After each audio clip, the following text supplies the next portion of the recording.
This is the Alaskast. I'm Austin Manelick. And I'm Landon Albertson. Just a couple average bros trying to be above average, trying to fill that freezer and make a little less wall space. But in the end, it's all about the adventure. We're at a top secret location right now. Top secret. But it has... One of a kind, for sure. Absolutely. It's got a beautiful view. Mm-hmm. It's got kick-ass animal paraphernalia all over it. Shoulder mounts, Euro mounts, hides galore. My favorite is big old doll sheep, and another doll sheep, and some goats. Free beer. Oh, yeah. Yeah, the free beer. Yeah, we forgot about free beer, and this guy made us dinner. And dinner. Walked in. Damn. We've never been so taken care of. So anybody else who is on our list, this is the standards that you have. Usually raising the bar a little bit. Yeah. Usually we bring the beer, but this case you got dinner and drink. So thank you very much, Mister. Absolutely. So we haven't covered, and we'll chat a little bit about AK news before we get into intros, because I'm kind of drawing this out. There's a mystery man over here, and it's going to be a good cast. We've got a good outline here, and he's going to enlighten us on a few things happening around the state, a little bit about his story, and basically we'll dive straight in, and before you know it, we're going to be rolling into 2 hours saying, oh, we got to get home. And he and we've took up way too much of your time. And he's got to get to the gym. Yep. So lose the winter weight. Oh, yeah. I keep saying that. But it's like, Patrick Lumba, he was on our last cast, and he's like, it's dad law that when a child leaves their food and it's going to be leftovers, the calories don't count. So between me and my dog and the meals left on the plate and then on the floor, like we both got some winter weight. Yep. It's bad.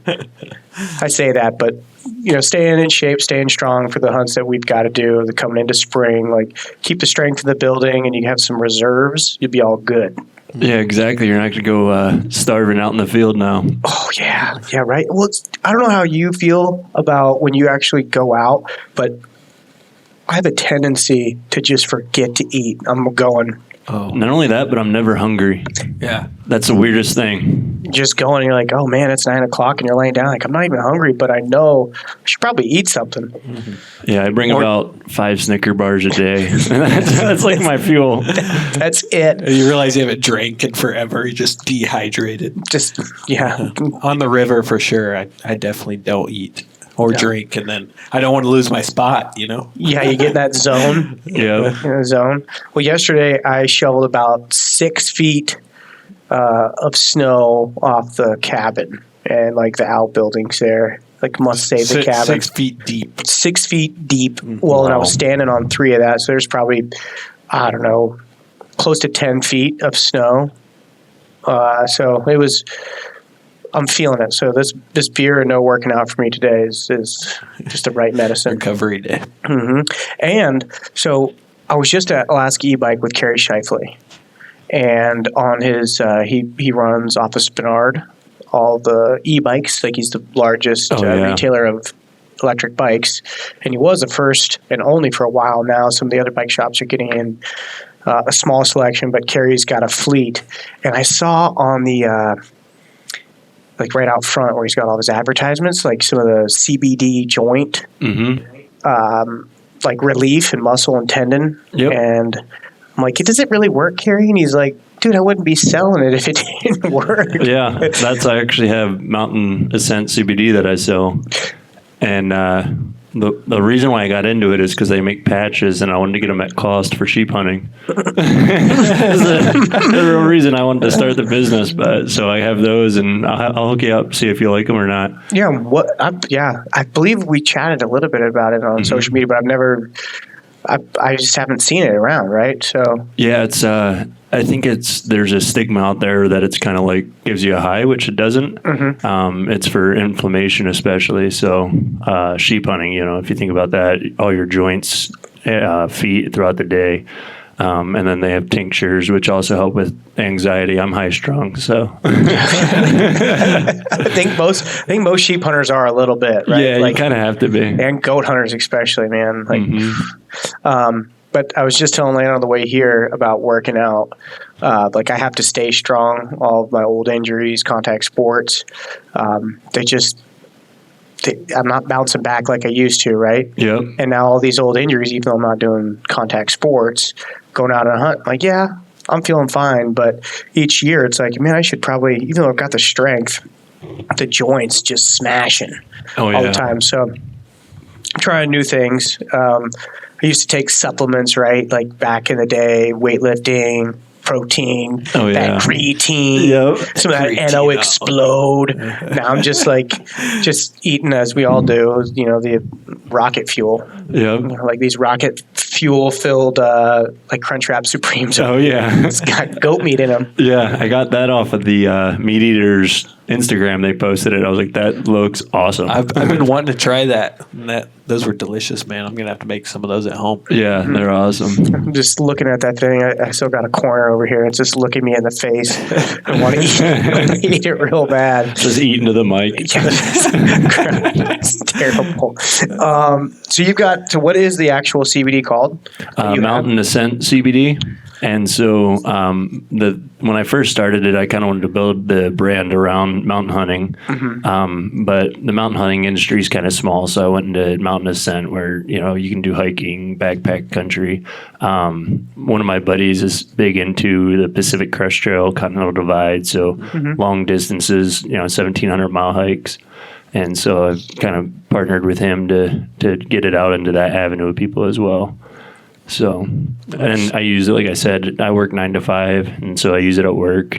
Bad days when people get under my skin. Instead of going home and drinking whiskey, I'll have some CBD, and it calms me down. I get that. Do you, with your joints, can you tell when it's about ready to snow or rain, like barometric pressure? I can't personally, no. I know a lot of people can, but no. Yeah, like I was at... needs a couple more years in them. Yeah, right? Yeah. What are we... Yeah, 32. 32, make it do what it do. Yeah. When I hit 30, that's when things all went downhill. 30? You played hockey. Yep. Right? You played competitive hockey if you're still playing, right? Yeah, I play in men's league up here now. Okay, yeah. I had to give it all up because men's league and competition got too much under my skin. Oh, yeah. And it's non-contact. Yeah. And I'm like, man, that used to be my jam. Like ending people's lives with aggressive hits in all sports. For everything. So that was, I don't know. And then I'm like, I'm out here, I'm an old man, I don't want to get hit. And all of a sudden I get laid out and I'm like, somebody's going to die. Yeah, there's some old men that are into it too, like 45, 50 out there, the later part of a hockey career, and they're just up here running people. I'm like, what are you doing? Yeah, so I get it, man. That's like, I don't want to be that guy. That's not me. I'm just going to save it for sheep hunting, because when you go sheep hunting now, it's enter the octagon. Oh, yeah. Who can get there first? Who can shoot there farthest, If you're not first, you're last. Everybody's shooting each other's sheep. It's just wild. Yeah, it is. Between guided hunts, badasses that are out there, flying in, hiking in, boating in, four-wheeling in, horsebacking. You're like, what badass isn't out here? Couldn't they just a couple guys just stay at home? Yeah. Jeez, we need to start opening up the national park so we can get in there, Right? That'd be sweet.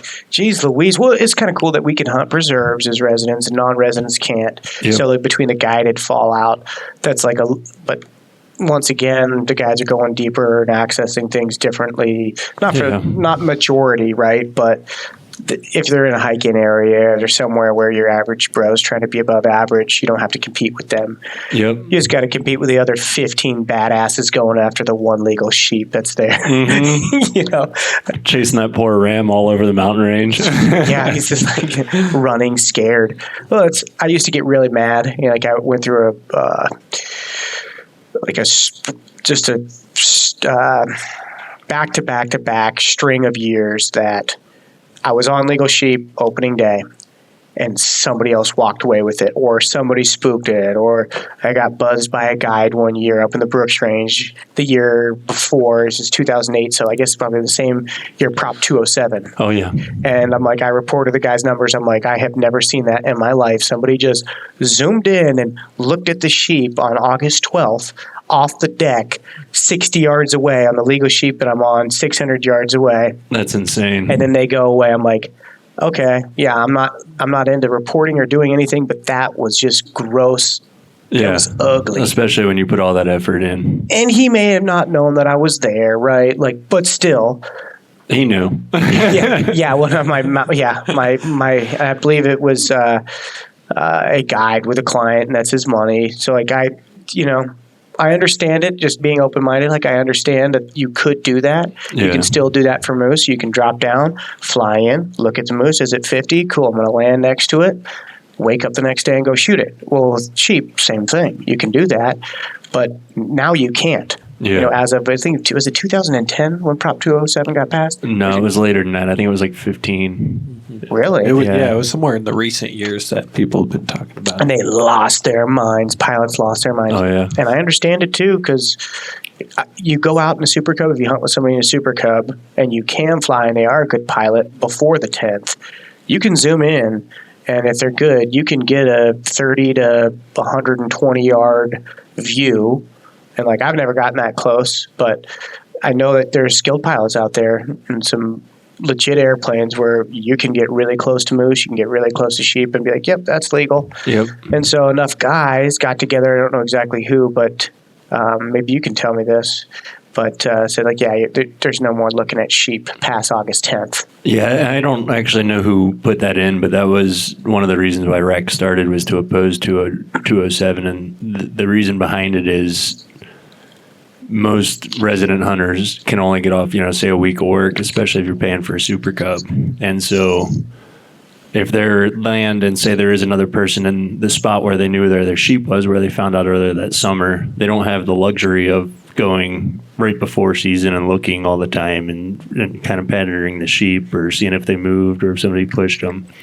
So Just got to compete like the rest of the plebes. exactly. Yeah. Oh, poor them. So that was actually the reason RHAK kind of formed up behind that. And then, of course, now it's grown into just a resident priority. Mm-hmm. And Which is a good segue maybe into introducing our guests. Are you ready for that yet? yeah, we were supposed to jump into short news. Maybe we don't even do short news because my short news is long news.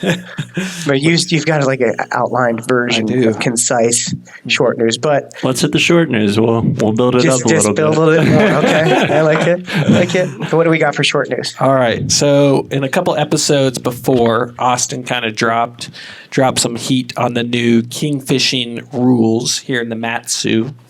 So open in all units except Unit 2, which is the Parks Highway. So Willow, Montana Creek, all those are closed to kingfishing, except you can fish for rainbow trout and all other types of fish in those streams, which hasn't been allowed in years prior.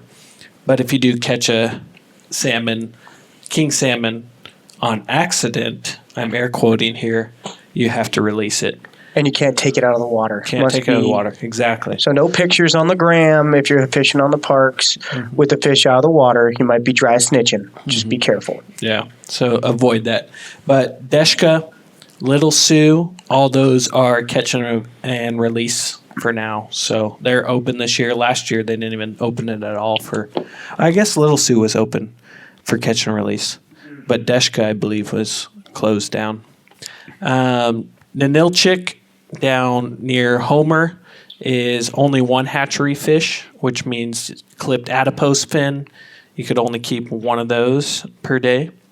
And down there in the south by Homer also is you can only keep 2 king salmon total for instead of the 5 per year. Down there, it's only 2 per year. So Even in the Nick Dudiak Lagoon? Mm-hmm. Yep. Oh, wow. Yeah, 2 per year. Okay. So, What else we got here? Oh, Anchor River, Deep Creek, and Anilchik are no bait, single hook for those also. So in Kenai, there's a couple different things. All northern pike is, if you catch in the fresh waters, has to be killed and cannot be released back into the water alive. So all those pike down there, bad day for them. And then the Kenai River drainage, the escapement goal has been increased to 15 to 30,000 large salmon. That means they got to be over 34 inches, and which they're going to have a slot limit of you could only keep fish up to 34 inches in the Kenai. So there you go. Getting some breeders back, huh? Mm-hmm. Breeding stock.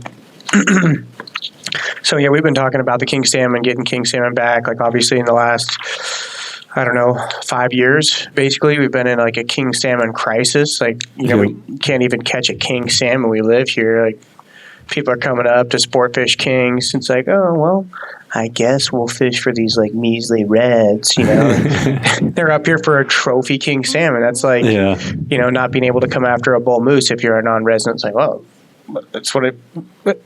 Yeah, I don't even get a king stamp anymore. I'd rather put it back anyway. Right, yeah. I get that. And like I've told Landon, the Knik River fishery it's like, oh, you can go and catch the kings there, which is awesome, right? Yeah. That is awesome to be able to catch No, it's this. not. It's bad. Yeah. Well, I was saying that You never catch one. it's really tough, man. I've got skunked a lot there, but as far as being able to go and catch them is cool. But the taste, to me, it tastes, I don't know if it's just a mental thing, but we're going to do a blind taste test someday and do side-by-side Copper, Kenai, and Knik. Or Susitna, but which one is? Which is which? Mm-hmm. We did that with moose and caribou once because everybody says, you can't tell the difference, or you can. Mm-hmm. You can tell the difference. Yeah, right. That's like Absolutely. Sheep and goat. You can definitely tell the difference. Oh yeah, for sure. I can for sure. Yeah. And then muskox, yeah. That's all its own category. Yeah. You know this. Oh, yeah. It's good. How much did you get to bring back with you? You're on your muskox, right? We only got about half. And so when we went up there, when we shot them, they actually have so for anybody that doesn't know, we went to the Northwest Territories in Sax Harbor. And when we shot them up there, they have caribou herds, and they have the best caribou that I've ever had in my life. Really? Unreal. I don't know. They're reindeer, and then they kind of broke free, got wild. They let them go, whatever it is. But their body is like half the size of the caribou that we hunt up here. Mm-hmm. And that's like a reindeer on Kodiak. Yeah. I got up to one. I'm like, where did the rest of the caribou go? Are they small? There's little guys. Are they? Yeah, like half to 3/4 of the size of a big old mountain caribou for sure. So where you were on Kodiak, we were either the week before or week after you, but we were just one mountain over from where you were at when you got yours. And sliding glass door. Yep. Sliding glass door. You're kind of there. You kind of saw each other. Yeah, exactly. We were hunting the same thing. So, but we didn't get on the caribou. And me and Trevor went down bow hunting for deer, and it was a blast. Oh yeah. Were you there on Halloween this year? No, last year. Okay. Yeah. Well, I was last year. I think I was up there for Halloween as well. Yeah, you were. Okay. Yeah. Same time. Yeah. Yeah. So this year you went down. This year I didn't go for Halloween. Trevor had a bear tag down there, so him and his buddy Cody went down there and went for bears down there. But yeah, we were there 2 years ago, and man, there are deer everywhere. Yeah, we'll see if they have a winter die-off. Currently, it's pretty rough. And this year, we're actually having a winter in Alaska. So yeah, Nick was just down there hunting goats, and he said there's deer all over the beaches. Dead. Yeah, he said they got hit real hard. Mm-hmm. Oh man. But he wasn't complaining. They were shooting goats on the beach, so Good for them. I've heard of some good juicy goat hunting down there, but I've yet to see it for some of the permit areas. Like I haven't hunted a permit area, just the registration. And it seems like they switched it up for the right reasons. There's a bunch of nannies with young kids over there, and there's a couple mature billies because it used to be 2 billies down there. Yep. And now it's 1 nanny and 1 billy. You're allowed 2, but as a resident, I wonder if non-residents as well not do that. I don't know. I think it's the same thing. I think it was anybody. Well, it's been interesting to see. Some people really get into the good goats, and then it just kind of depends later in these winter hunts or like the spring hunts. It's like you can't just base camp hunt them. You got to hunt them like you hunt sheep to get the bigger billies. Like they go deep. They know what's up. Yeah, we went last year on a boat, and that way you're mobile too. You're hunting different goats every day. That was so much fun. So he went this year, and I'm not passing up another year. I was going nuts when he was out there. Shut her down. Just don't even look at Instagram. Oh, it's the worst. I can't. I just can't. So we were talking a little bit before we did the short news about, speaking of goats you're allowed to fly. I think sheep are the only ones that once season starts, you can't continue to fly and look for them. Yeah, that's a strict sheep regulation. Right. Yeah. So like deer you can hunt. They're the only ones you can hunt same day airborne. Yep. So for the Prop 207 and getting back to RHAK and your stance, I know several of the members that are there, and I say yours, but I'm a part of RHAK as well. Like I've been there. Yep. I don't go every year. I don't know if the membership renews every year or not, but it's it's not an automatic renewal. They're supposed to send emails out, but a lot of the problem we have is it goes to spam. It spams off of people's emails the way however it's sent. I don't know. Yeah, well, I should be more active in all of the above, but lately, obviously, with RHAK, the advisory committees, Board of Game, Board of Fish, the Prop 207, you guys started up to be like, no, we don't really want Prop 207. Yep. And how did the Board of Game vote anyhow? Yeah, it's unanimously shot down every time we bring it back up. So, and I know, but then here's the thing with guides, right? Like the residents, this is what the gripe is.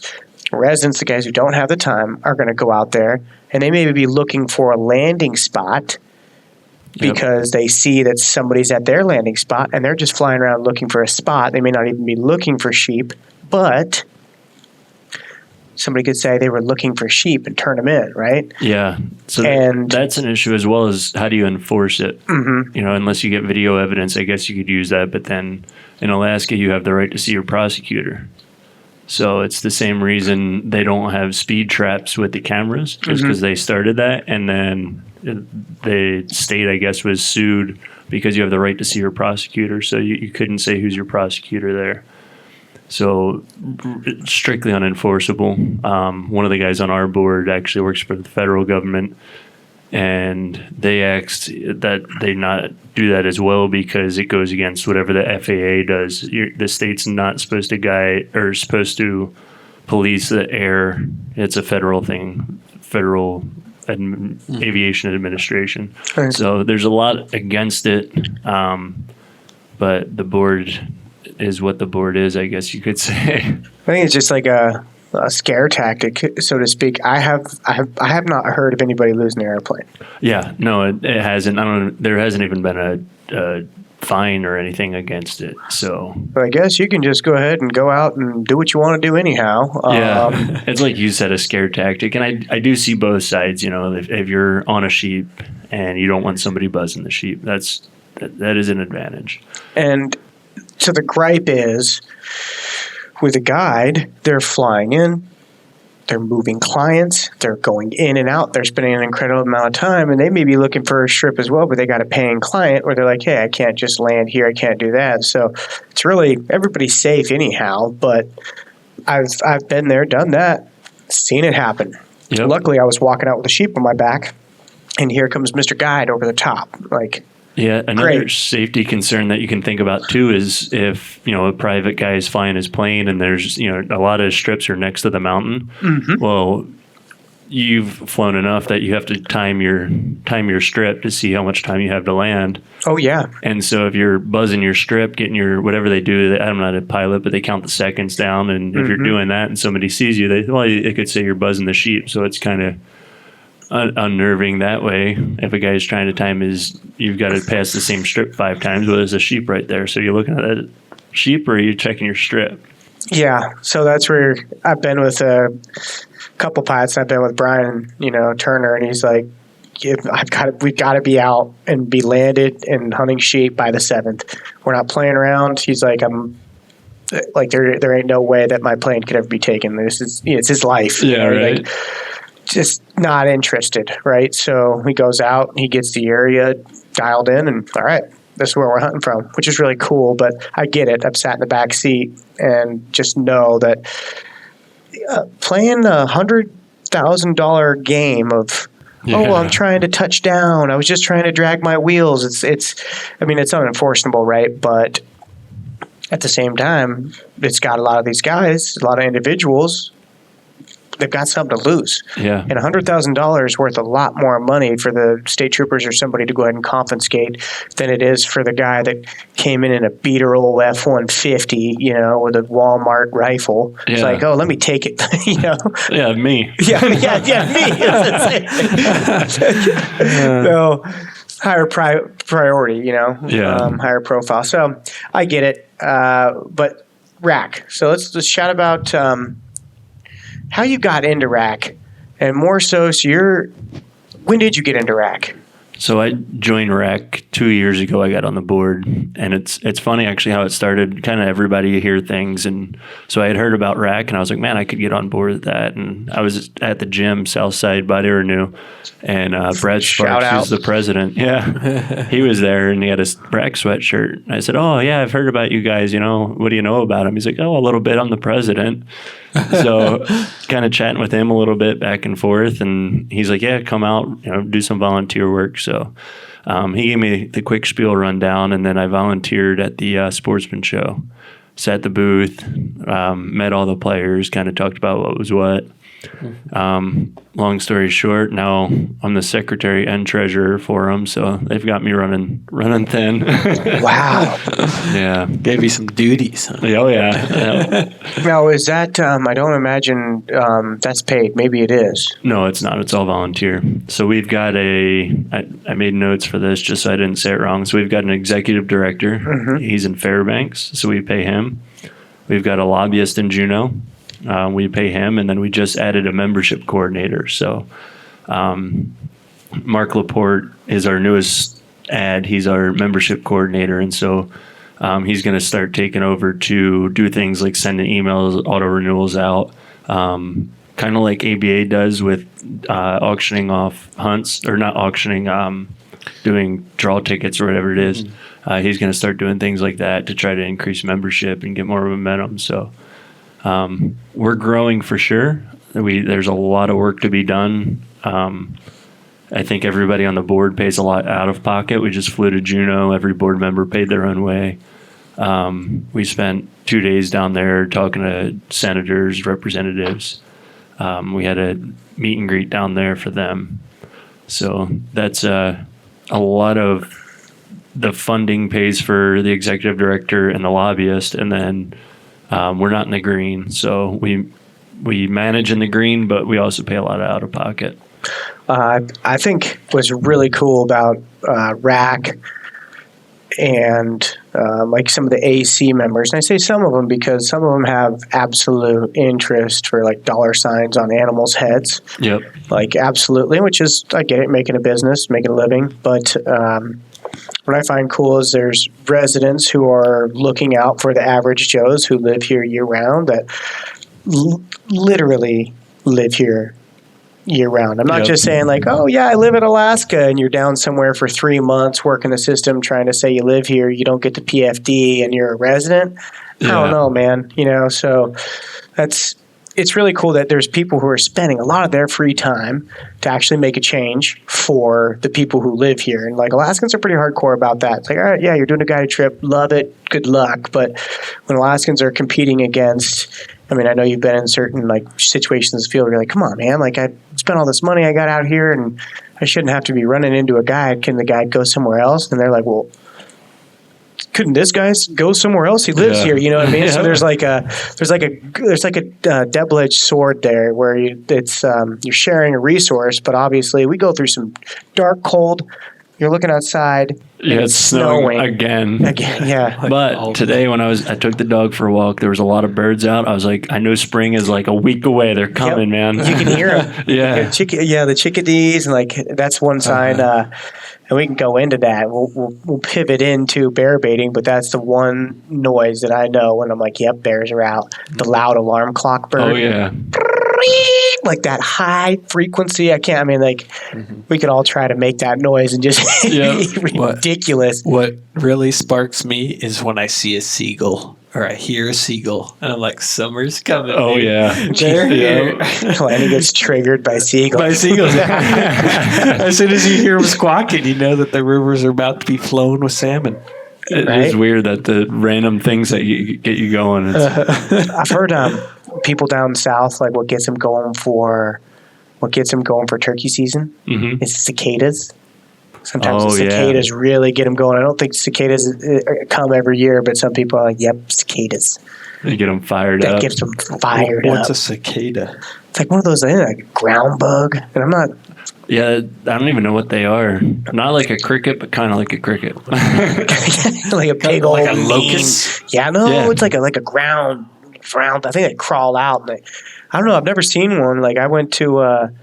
the only time I really spent out of state was to go to Penn State, which Mr. Watkins over here and I share, which is pretty cool. Like, I'd like to get into that. Speaking of cicadas, is there cicadas in Pennsylvania? So I think the cicadas there came out like it was weird every 7 years or every 5 years or something. There was like a rotation. And then I wonder if lower in the 48. Lower in the 48, listen to this Alaskan talking.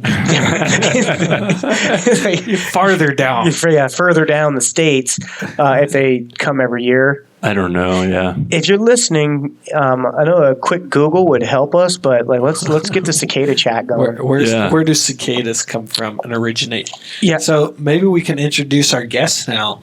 Oh my gosh! Oh yeah, I guess we blew over that. So I dropped it a couple times. Mr. Watkins over here, but so who?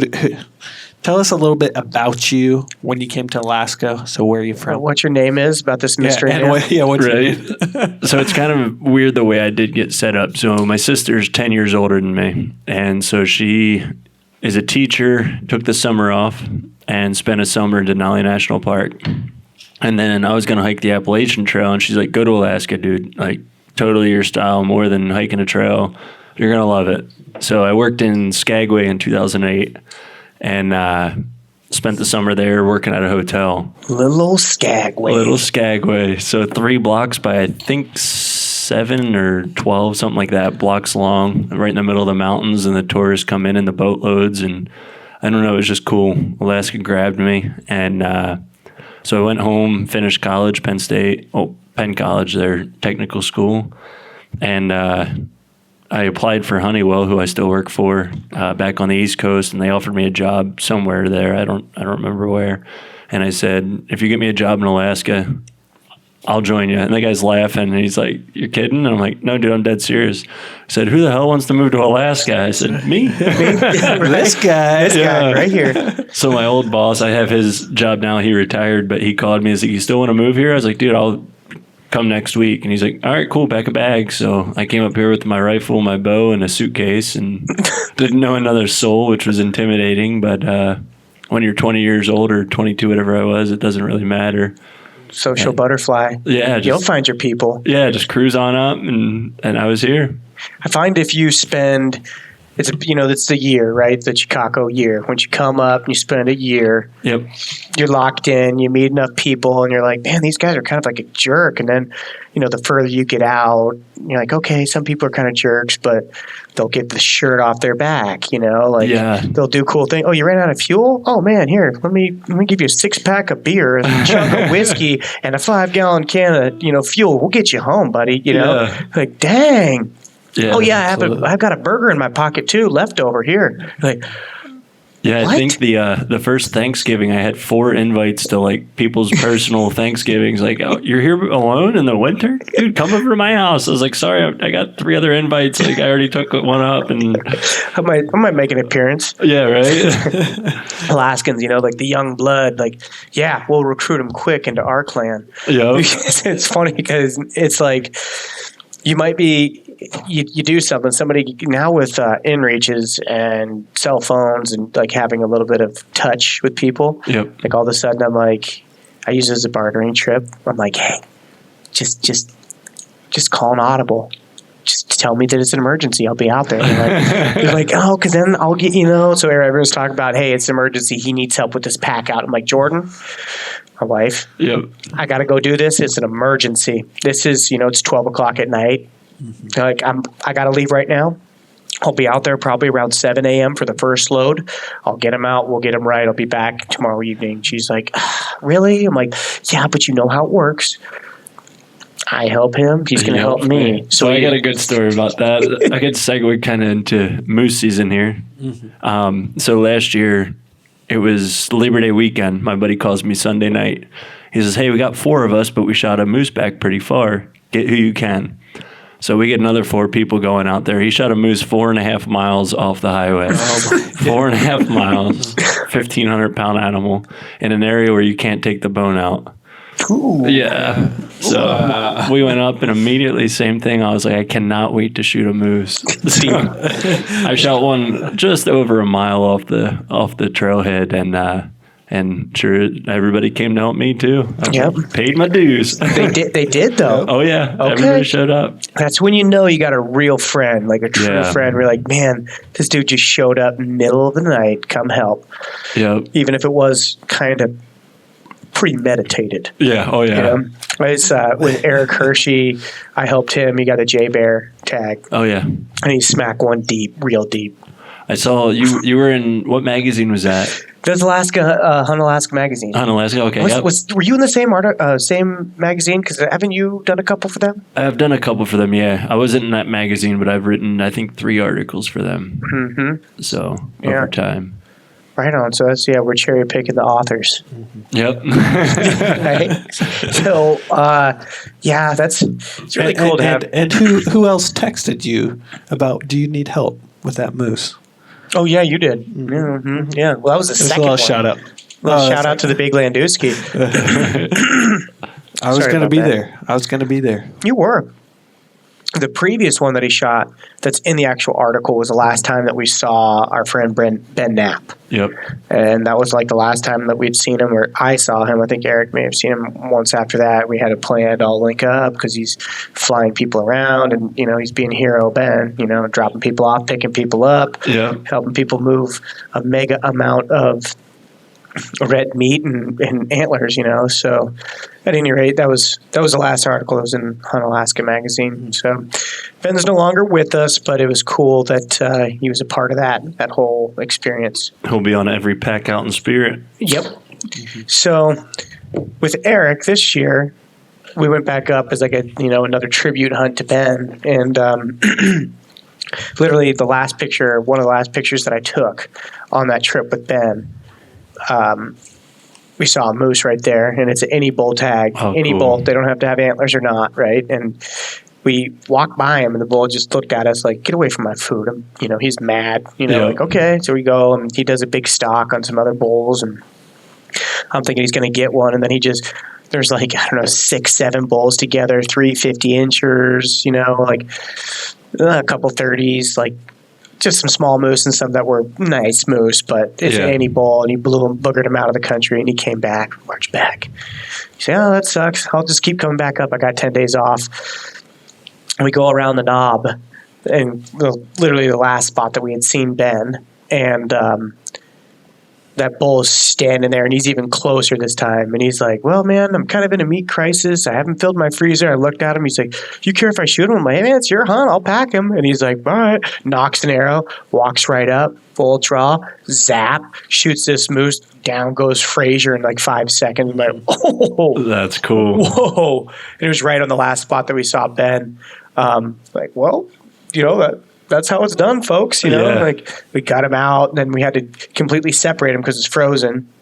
So we gutted him out, completely separated the whole entire body away from the guts and the carcass and the skeletal frame, because I guess we could have deboned it, but we just didn't have the time. Yeah. So otherwise, we would have been up there with a saw and sawing it overnight. It would have froze, and we were packing it out. That first load, it's pitch black by the time we get everything going. Like, all right, we're packing it out. Right when we finally hit the trail, we're walking down. And Eric's like, "Whoa, there's a moose." I'm like, head down, just like marching. Yeah. And I'm like, "Where?" I'm like, "I've got this crappy. I hadn't replaced the double A's or the triple A's in my headlamp, so it's just barely dim enough to see my feet." I'm like, "Where?" He's like, "Right next to you." And I look, and like spitting distance, literally like 2 big steps off the trail. Here's a 50-inch mega bull, just like, just a nice. Well, I say mega bull. He probably wasn't really actually mega bull. He was a nice bull, but he was huge, right? When he's that close, he's even bigger. Stands up. This thing, I'm like, whoa! I'm right there. I'm like, whoa! And I lift my head up, and he stands up, looks at me, and drops his head, and like lowers his ears back. I'm like, back up, Eric, back. He's like, don't run. And this is on base, so you're not allowed to have a firearm unless you go and check it out. Yeah, he's like, don't run, and he's just got his bow. And he's fiddling with trying to get his mace off of his chest. And he's like, don't run. I'm like, I'm backing up. I see him drop his head. I'm like, he's going to lay one of us out. Run. Eric couldn't see. So I'm backing up. I kind of get out of Eric's way. I'm like, dude, get out of the way. Like, this thing's going to kill us. Yep. And Eric's sitting there fiddling. He turns to run. I pick up a rock and smack this thing in the face, like as he's coming at us. Stops him. He's like, phew. Like, I was just looking on the ground, my dim little lamp, looking for anything. I find a rock the size of a beer can. I almost throw my shoulder out, throwing it at the damn thing. Hits it in the face, kind of, ooh, stops. Takes a few steps out and just kind of starts to circle. I'm like, get out. We're screaming. And Eric's trying to get his mace, but now, like, he's got his head down. The moose is coming at me, like, back up. Drop the pack, grab rocks, start throwing rocks. It's pitch black. Like, all right. And he finally just kind of walks out and away. He's like, oh, that kind of hurt, but what's a rock going to do to a moose? You know what I mean? Yeah. They're used to tines going through their eyeballs. Yeah. So, at any rate, that was just like the last I couldn't help but think, like, I'm like, you know what? Did Ben come back, and is he screwing with us? Did Ben come back as a moose? Yeah, he's joking around. Yeah, like, oh man. So that was, that was that last pack out, and a tribute to him, and that was a cool encounter. You're talking about hardcore friends that'll do anything for anybody. Yeah, help you out. Eric told me this year, he's like, we're going to go on a moose hunt together. He just got a new boat, fabbed it up, put a welded cab on it. All right, you've helped me with 3 moose now. You're definitely up. I was like, sweet, so I'm first up. Yeah, all right, so it's coming back, which is really cool. Just, Alaskans being Alaskan, man. Yep, it's all reciprocal. Yeah, so, speaking of moose, we got to keep those bears in check. It's spring. Oh, yeah. And we like to eat moose, right? We like to eat moose, caribou, sheep, and goats. And all predators have some kind of impact on those populations. So we manage for that. And that's why I go out and spot and stalk. I don't necessarily go all the time to Prince William Sound because they're not like picking on the moose that we eat as much, or the deer. They will go after some goats. Yep. But I like to bear bait in South Central Alaska off the rivers where there's ample opportunity to go do cast and blast for the king salmon and bear bait during the spring. And then potentially when you're catching silvers, you might just have a moose tag in your pocket. Yep. So spring is here. I'm getting ready to, I'm already lacing up the boat. I put a new windshield on it, freezing outside, putting a windshield on it. And it's February. What are you doing, man? Yeah.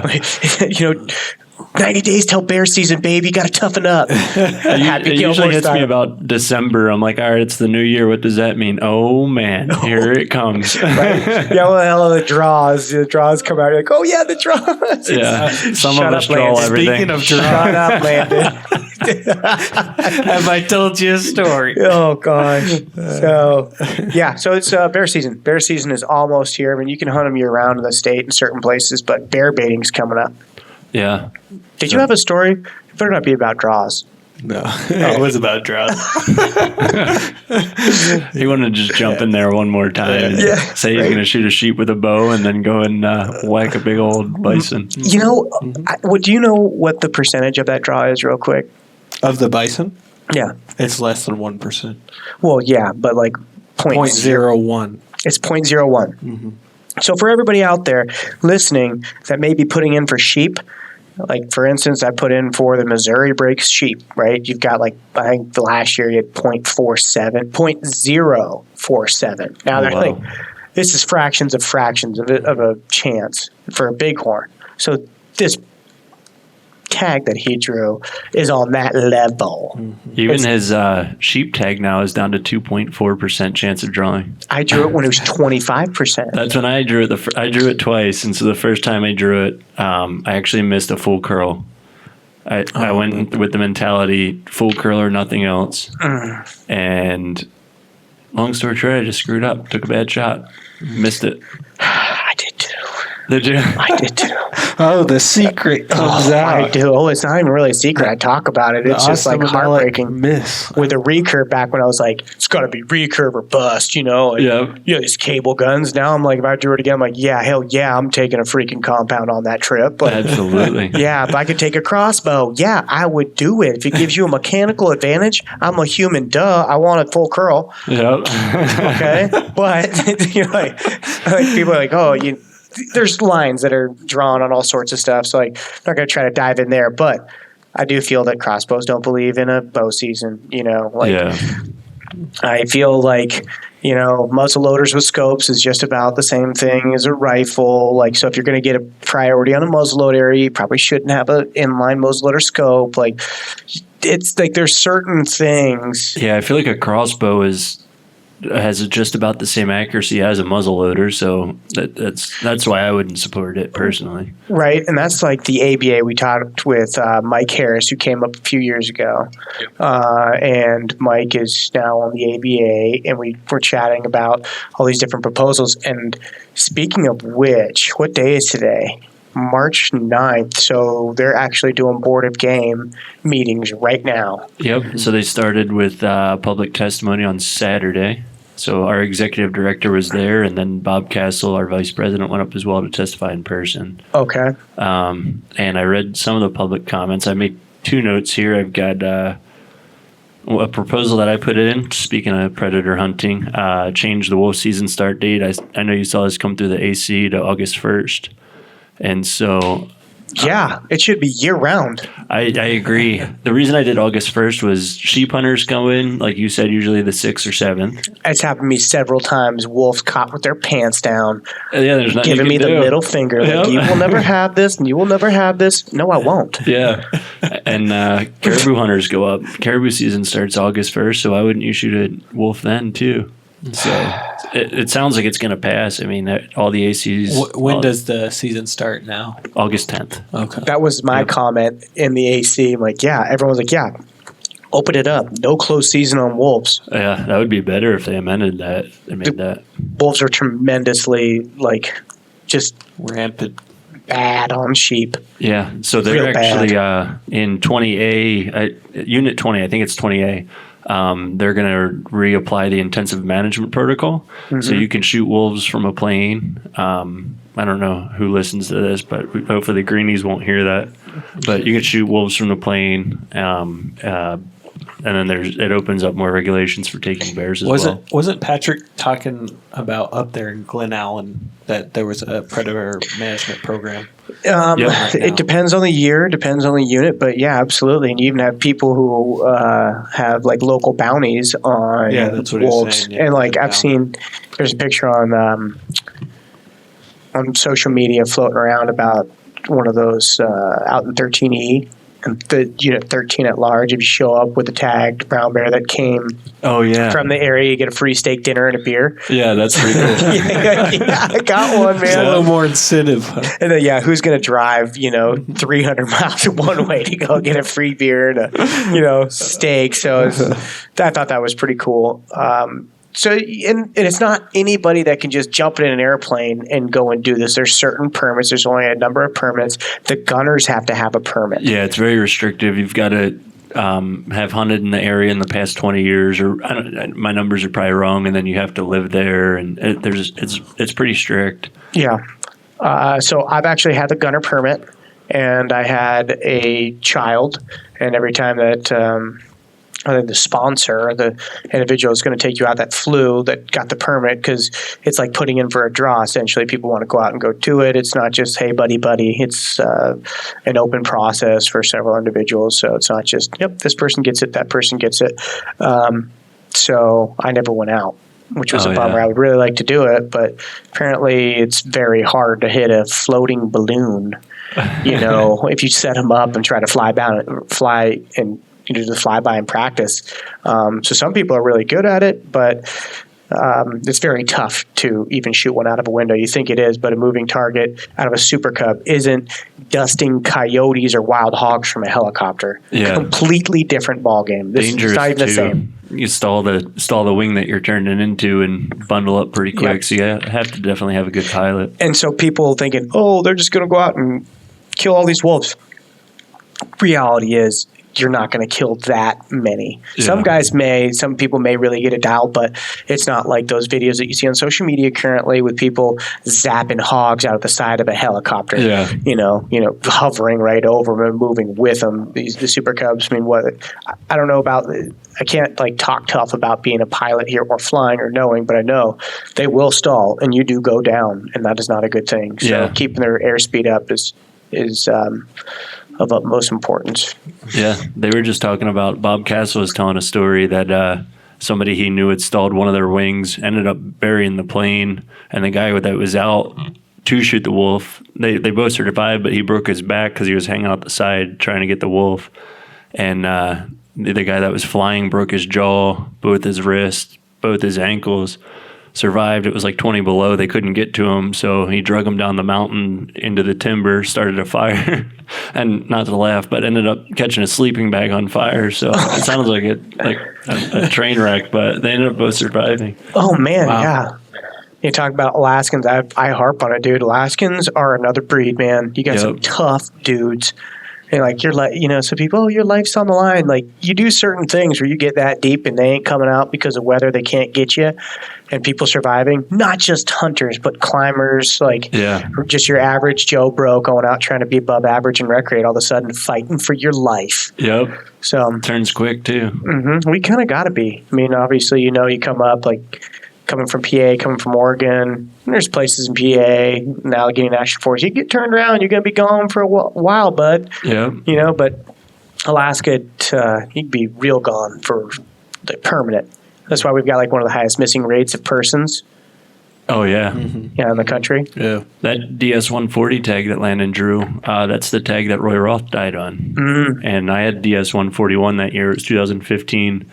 And so I was out there right before that at the end of September. So DS-141 goes to September 15th, and 140 starts October 1st. October 1st. Mm-hmm.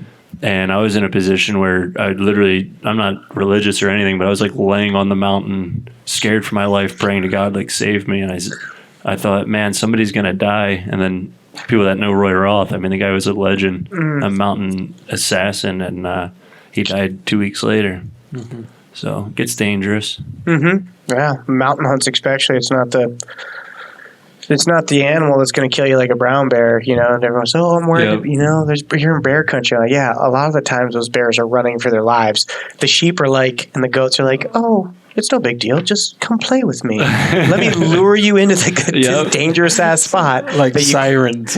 Yeah, exactly. Just come on, come hang out. You want this, and then you're like, oh nope, okay, this might fall to your doom. Yeah. Like it's there's been some advancements, and I guess the hiking. I mean, the whippet I carry a whippet with me now because climbing the ice axe just didn't seem like it had like the right length using a climbing axe going up and kind of like cumbersome. So the mountain whippet, that's been really sweet. No affiliation with them whatsoever, but not yet. Not yet. Yeah. Black diamond. About to be now. Yeah, right. I doubt they're going to get behind anything hunting related, but that was a huge bummer about Roy Roth. We talked about him a little bit on the last podcast. Becky, his widow, actually makes all the Mission Alaska apparel like this. She made this shirt. So I chat with her. Just an amazing woman, and her daughter Ashley. And they're just so sweet. Yeah, they're really a good family. Absolutely. So it's bless Roy. He went out as like a martyr for the sport, so to speak. Like I say it, I'm like, feeling a little bit older now, and like eventually I'm going to crash this body into the finish line with nothing left to give, right? Oh yeah. And there's worse ways to go. So he went out a hero, 100%. Yeah, 100%. Doing what he loves for sure. And he made great waves for the sport and the sport of archery. And there's a lot of guys who really care about archery and seeing where that's going to go in the future here in Alaska. And we could dive in on allocations of tags, residents, non-residents, but we'll move on through RHAK, through the ABA, through the advisory committees, and get back to archery hunting bears over bait. Oh, yeah. Let's get into there. We're talking about predators. We did the predator management, predator control a little bit. Now, what do you got for us if you didn't have anything more on the Board of Game meetings? Because with the archery, I had a proposal, if you saw that. Yep. 84 and 85, and I have no idea how that went, but I think they actually deliberated on it today. Nick was texting me updates all through today, but I don't know how anything went. Okay, mine kind of blown. I want to text right now, but we got to focus up. So hopefully that went well. What was your other two proposals? So one of them here, Proposal 80, touching back on RHAK. So the Central Arctic herd. 2 years ago, they took the 5 caribou limit down to 2 for residents, and so that proposal bumped it back up to 5 because the herd has made rebounds. Okay, so I had that. I heard like back in the day that herd used to be just insane. The bomb. Yeah, you just go in there and you just shoot giants. Yeah, that's what I hear from some old timers, man. And then the other thing I put on here, actually May 1st deadline is proposals for next year for units 9, 10, 11, 13, 14A and B, 16 and 17. So nice. If anybody has any issues or things that they want to be seeing or changes in regulations for those, feel free to get a hold of me or anybody in RHAK and see how it all works. I know Austin knows how it works. And one more plug for RHAK. The banquet is March 28th at the Egan Center. We're about 3/4 sold out so far. So last year we sold out, and we're keeping it the same size because we don't want it to grow too much because, people are bidding on things, and we don't want the average Joe not to be able to win something. So, and I don't know if we've said it yet. Maybe we have, but RHAK stands for Resident Hunters of Alaska. Yep, Resident Hunters of Alaska. And a quick synopsis is, fighting for the rights and advocating for resident hunters. So as people in both fishing and hunting know, the Board of Game and Board of Fish is very influential. And so on the hunting side, I know the Board of Fish comes up a lot. On the hunting side, really no fault to anybody that I could see. But the governor is going to appoint 3 of the seats this year. And so the way the cookie crumbles, it has had a lot of commercial influence on the board of games. So we're trying to just even the playing field. So, right, you should have a transporter, a guide, a resident hunter. You should have all of that. So everybody gives their different walk of life influence. So that is a main goal that I would like to see, is more resident influence on the board of game. And how do we do that with an organization that can bring numbers to the table that will influence the governor, and then also influence the board of game, and kind of just change the tide from commercial hunting, same thing on the fishing side, commercial fishing, and bring the resident hunter. I would say sport fishing, but it's not sport hunting, right? It's hunting for food for the table, for even if it is sport hunting, however you want to look at it. So that's kind of what RHAK stands for, and how it works. And if anybody has questions, I mean, it's a convoluted process that 2 years later I'm still wrapping my head around. Yeah. So Once you dive into like the whole like actual conservation, and you're going through the levels of being like a sportsman, you get into the sport, there's transition, you keep going, you're like, okay, now I need to give back. I just mentioned it before. Your license, your tags, the things that you purchase, Robertson, Pittman, you can harp on that and understand that. But once you understand that your purchases only do so much, your free time does a hell of a lot more when you're donating your time to go into something you're passionate about. Because there's other people who are passionate about seeing animals live, period. Yep. And there's people who are showing up and putting proposals in, and you've got a lot of people who are spending time that aren't getting paid for it to protect opportunity. And then you have other people that are... that's my dog. He's excited. He hears me talking about this. He's like, yeah, I feel it, man. So once you get to that stage of giving back your time, and whether it is for sport fishing, I'm quoting sport hunting, whatever you want to call it, but actually being involved and making sure that antis don't go and dive in and try to shift just the verbiage of certain regulations, right? Like we've had them for in the AC looking at it, and board of game. These individuals are smart, but having like you're being able to take pack goats in to certain sheep areas, and it's not for a hunter that's hiking in to go and bring a sheep out with pack goats.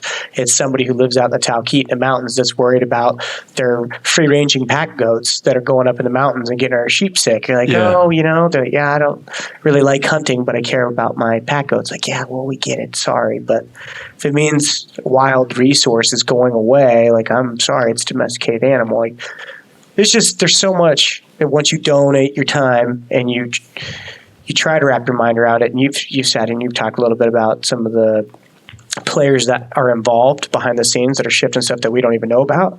Like, yep, there it goes again. My mind is blown. Yeah. It's hard to wrap your mind around all the individual pieces where you can actually make a difference. And the one thing that I find, we talked about it with Mike, is showing up, public testimony, talking about it to a room full of people, New England style politics. You stand up, you've got your 3 minutes, you sit down, and it might sink in, it might not. Yeah, it's a huge difference because you're the boots on the ground. Mm-hmm. We're the people in the field, and there's decisions being made, all the way in Washington, D.C. that influence us, and people don't really realize that. Look at the Jeff Carter days where they shut down hunting in the national parks. That right there, if there was voices and people that cared enough, and I'm sure there were at the time, not to discredit anybody, but we need to invest our time and see, but not only that, but like changing wolf seasons or archery hunts, whatever it is, whatever that you see in the field, relay that, because after season you kind of lose track and forget about it. Mm-hmm. But you really can't. You got to put your time back in and write a proposal, submit it to somebody who knows how to work the system, and get that proposal submitted. Yeah, and for that deadline that you said for May 1st of the next year, yep, I've already submitted mine for units 14 to extend the brown bear season through baiting season. Oh, yeah. Because it end there June 1st as well? Yeah, ends June 1st, and you still have, over in 14A, it's just getting overrun with brown bears. Like, I only get like one. That's when they show up. Yeah, and then all of a sudden they show up in June, and they're everywhere, and you can't shoot one. Yep. And then all the black bears are gone. So I want to extend that through June 31st. You have a crazy look into your eye over here. This just in. Your proposal. All failed. All your All failed. all Austin's proposals failed. I just hit a high, then a real low there. Bringing back draw he was results, living on results memory. Oh, man. So 84, 85, 50, and 53 all failed. All the ones that we've been pushing for. On a positive note, 49 failed. I believe 49 was about the crossbows. Yeah, duh. But 84 and 85 would have extended the season, and it sounds like it mostly has to do with wording and that it's outside the dates where you aren't allowed to fly to locate sheep. And I'm like, come on, come on, guys, you can fly and try to go kill one with a freaking bow. Yeah. That was the whole thing I was harping about in numbers. I'm like, Jonas Stewart, Justin Schaefer, they don't need to fly and go kill one with a bow. They're going to go and kill one with a bow. Yep. Right, Nazca? He's going to go and kill one with the bow. Yeah. There's a very small percentage, you know what I mean, that are very successful. I've already harped. I'm not going to harp. Just saying. Yeah. I was real high there for a sec because I had like the ... Somebody typed in. Yeah, I was Mike Harris. I'm like, oh, please. Failed. That's brutal. Well, just so you know, the deadlines for next year are May 1st. Yeah. So you can try again. Yeah, well, you can re-up it, but yeah, we'll see. You can do it. That's like several of the ones with ABA keep putting the same one. Yeah. Another note. Eventually, you'll get some good guys in there. But anyways, on my extending the bear season through June 31st, let's get back to bear baiting. Oh. Yeah, we can. I just sidetrack with. You guys just missed it. There's solo hunter episodes on over the shoulder. Yours truly was right there. Oh, is it? You got a little cameo I in just had there? a little cameo. Just killing a big old blacktail buck. Blacktail buck hunting is the most underrated thing there is, but we're not going to get into that because I don't want anybody else doing it. Yeah, right? Especially, it's a bad winter year. They're all going to die. Yeah, this year. Don't even go down there. Go 25 years from now. It'll be It's awesome. cool that the bears don't really kill them. It's just too much. It's a birthing. What is that called? Overwhelming birthing. There's a biology term for it. If I would have done some research, I would have had it. But moose don't have that luxury. The moose here in the South Central. The reason why I bear bait is I feel like if I bear bait, there's going to be a less predation on moose calves because 70% of calf survival is out of 100% of all the calves that die. About 70%, 60-70% are being killed by predators, brown bears, black bears, wolves, obviously, and I'm not sure if a coyote gets in there and gets it in, but he might. Not sure. Golden eagles actually too is a big number. Golden eagle for sheep is huge, and goats, knocking them off the cliffs and eating them. But for this purpose, when I start to bear bait, it's like, oh, where do you stand? There's all these divisions of like, what kind of hunter are you? I like to go do spot and stock for certain bears, but I've realized the game has changed, right? Prince William Sound, guides are allowed 10 bear baits. Yeah. 10 bear bait locations. Residents, normal dudes are allowed 2 apiece. That's crazy. So what a lot of people are doing in Prince William Sound now, I'm using Prince William Sound because there's not as much predation there on animals that we like to really fill the freezer, which is, moose and caribou and sheep are great. But goats are pretty tough and cost a lot of money to go and fill the freezer on goats. And they live in nasty terrain. Yep. Right? The bears are most of the time like, yeah, have your life, But the bear baiting in the Prince William Sound, my quick plug is there's 10 bear baits per guide. There's at least 5 or 6 that operate in that general area that I know of. Maybe I say 6, might be 4 or 5, but I know there's multiple. So several of them operate, and they're allowed 10 baits. They may not put all the bait out, but they'll go and they'll make fake baits and just throw out trail cameras to see where the big ones are, and then they'll go and they'll consistently bait that. But then you also have all the highway. Your weekend warriors that go out in a week, go and buy, $1,000 worth of dog food, go out, drop it in 2 different baits, come back the following weekend, and hopefully it's a juicy hole with bears in it, right? So Prince William Sound currently, there is bears still walking the beaches, right? And they pop out, but a lot of the times they're going to pop out and their food is 10 to 100 yards in, right off the ocean. People are, they're pulling bears off the salt, off of the green vegetation. Keeping them away from the shore. So it's tougher for your spot and stocks, And so you're baiting bears there. I would rather go do spot and stock, but just kind of changing with the times. That's what's going on there. I bait in a different spot, bait in the south central drainage, and I'm going after bears that are going after moose. And basically, I still don't see many damn moose on the rivers, and you see an incredible amount of bears still, even though like 16 had intensive predator management for a while. The drainage. And I don't know where it's at currently, but there's no shortage of bears there on the river. Yeah, the reason I got into bear baiting, one of my clients in Fairbanks, they bear baited up in Minto Flats, and they killed over 100 bears up there between him and his friends and everybody else. And now it's season? No, over however many years, I don't know, 3 or 5.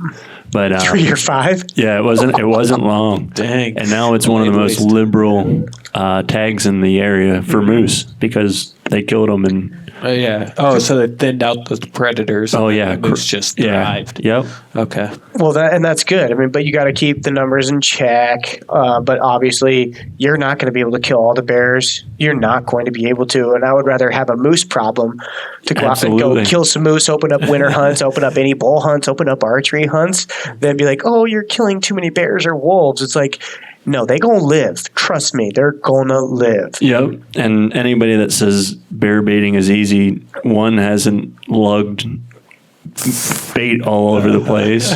2, there's a reason why there's specific people that shoot big bears consistently because there is a challenge and a hunt to it. I wholeheartedly believe. I know a lot of people in good areas that don't shoot bears. They just don't know what they're doing. Yeah. So, which was let me fill in a little story of my first bear baiting, which me and my son last year was our first year. We scoped out some spots and I was like, we hike in mile, 3/4 of a mile. I'm like, this looks good. Little creek running through. Like, it's good. Let's go back and get our stuff. By the time we grab the barrel and the dog food, it's just pouring rain. So we haul that stuff back another 3/4 of a mile to a mile back in there, get all set up. It's raining so hard. I put my tree stands down. I'm like, we'll come up next weekend and put them up. So we go up. So then the next weekend we go up there. I hang the tree stands.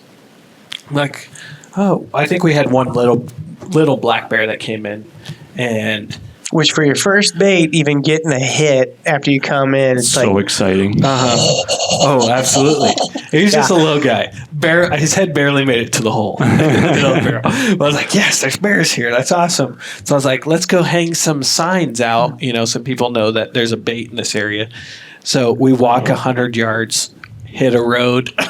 Oh no! So we had to go back. So I was like, we're pulling everything down. We're going farther. So we went farther, and that one just got hammered. But it was pretty depressing. That's sad. That sucks.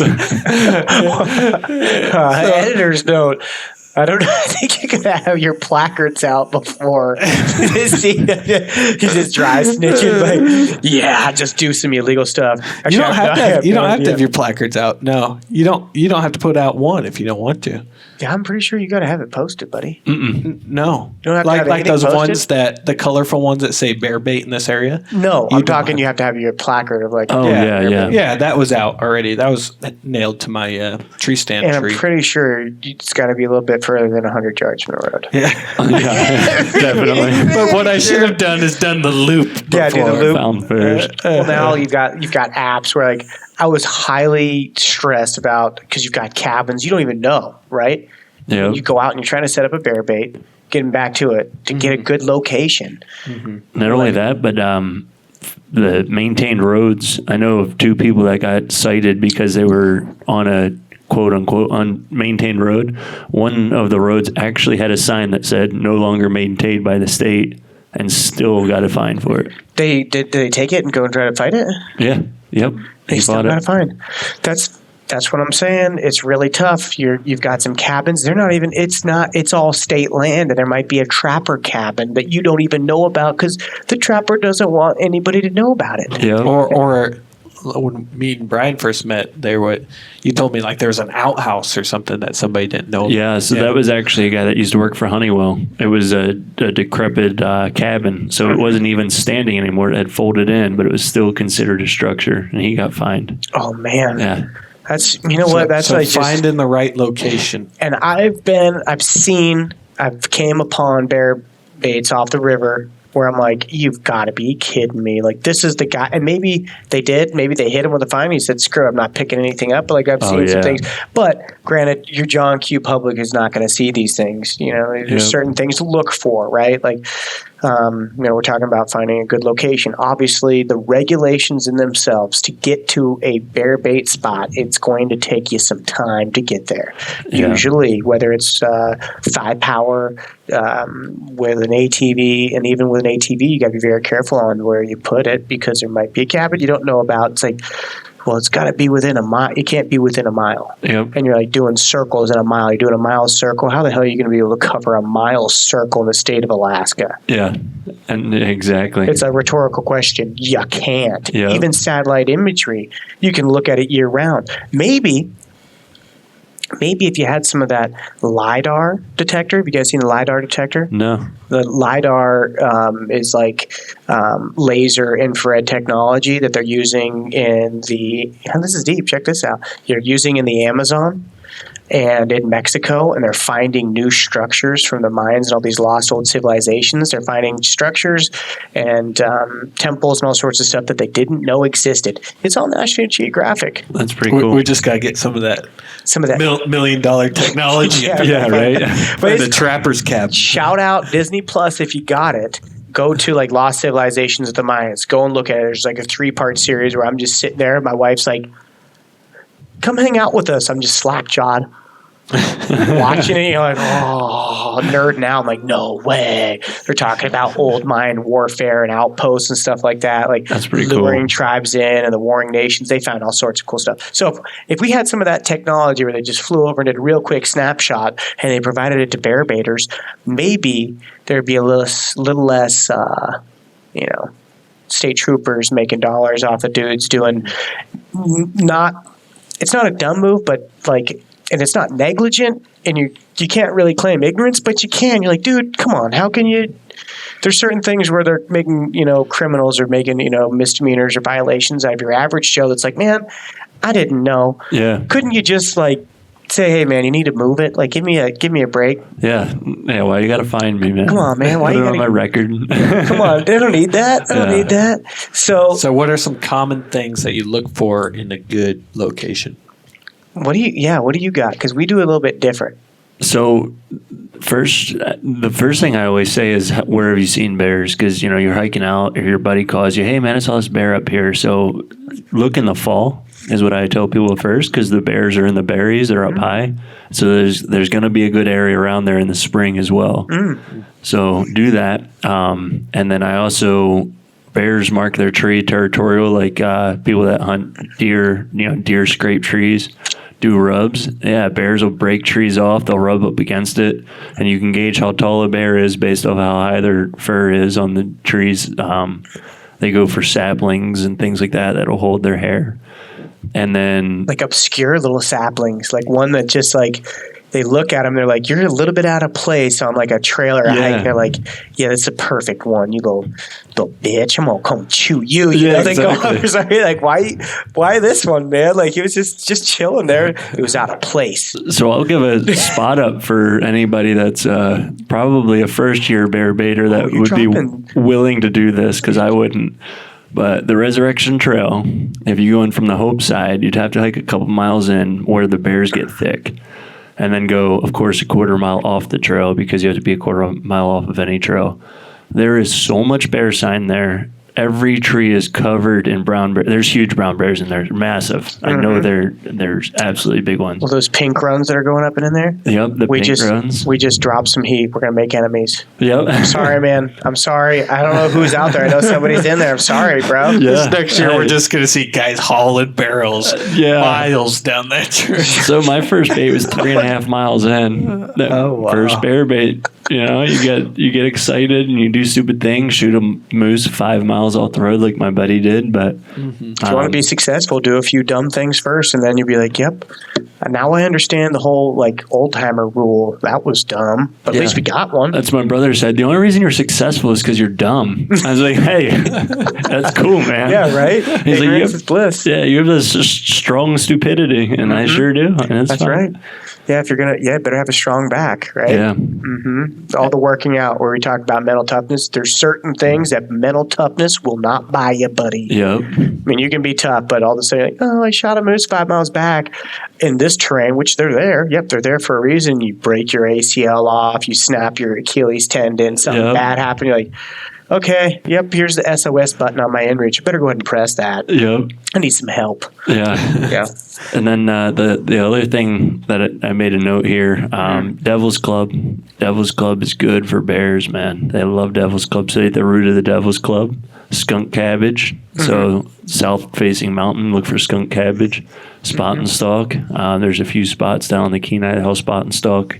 The same spot every year because there's skunk cabbage. And then bear trails are definitive because their tracks are always in the same spots. So bear tracks will be staggered. That'll give you the definition between a moose trail and a bear trail. But I don't know. What do you guys look for? I got something real juicy, but I don't even know if I can drop this tip. Uh-oh. I don't know. No, this fits. And this is where the paid broadcast comes in. $5 and you can get the next 30 seconds. Brought to you by Beta 907. There you go. Yeah, right. What's up, Jess? Jess Gann, you listening to this? We coming for you next. You need that sweet little bear juice, the bear mama. I got to say, she is one of the best people I know. Jess is awesome. She's such a sweetheart. And speaking of the sense of lures, and talking about that stuff works. That's just straight bear crack. She dealing bear drugs. That's what she doing. Oh, she bad too. Yeah, it's good. All that stuff works. Have you been to her house? You're jumping. So sweet. Okay, You're getting too far ahead. Are we going to drop your knowledge? I don't know. He's going to say something. Drop your knowledge. Drop the heat. Oh, you want me to go Go first? ahead, go for Mine's it. not as juicy, so you kind of. I'm going to let people down. Okay. But I look for water somewhere close by, a creek. Yeah. And then also, just like you're hunting anything else, I want funnels. So I want a mountain that comes down that meets another mountain where it makes animals come to On that a south-facing slope in a pinch point. a pinch point. I'll jump on that with you too and say, put your bait on the other side of the stream from where your stand is. That sound block, plus the stream carries a little funnel with it, and a little bit of current wind. Scent Get cone. rid of them. Yep. So I think that's a great tip. That's one spot where I got a hike in, and I set it up for archery. But there's a major brown bear grizzly. He's right on the. He's a monster. Oh, this is your arch enemy. And this is the one that I've been. Yeah, I know he's the one. It's like, yeah, we've killed a couple, like, I say dickweeds, like absolute grizzlies that are going to be eating calves and have eaten calves. But when the general comes around, he's the one who's responsible for mopping up a lot of them, right? And this year, I'm going to let somebody shoot him with a rifle. That's my brother shot this one. I hunted him for 4 years. And what'd you do? You set up on the other side of a creek or the funnel or something like that? Yeah, well, I was on the other side of the creek is where I have my stand. And so he had came in the year before, same thing. Season goes out June 1st. And he came in on like the 15th. And me and him had a little bit of a challenge. I had 9 brown bears on that night. We had a hot sow come in. And she just had bears chasing her. June? Yeah, June. That's when it pops off. Yep. People are like, oh, I'm done bear baiting. Oh, that's the best time. That's when it gets good. But yeah, he kept coming in, and then I said, I'm going to get him the next spring. And so me and my brother, it was him and his wife. She was 4 months pregnant, and I put them in the tree stand. I checked my trail cam, and I said, hey, I saw him coming in real late at night. I said, it's going to be a long sit. So I hiked back out, grabbed some dog food. I'm coming in, and my brother's wife, it was his wife. She says, hey, there's a bear here. Well, I guess this guy turned to come at me is what my brother says, but I think he was just a little on edge, and he shoots it, and it takes off up the mountain. We gave it about an hour. Then we went back after him. Figured he was dead. Well, he was still alive. laying there? What was he doing? Yeah, he was wheezing. So I think my brother caught one lung and What type of gun?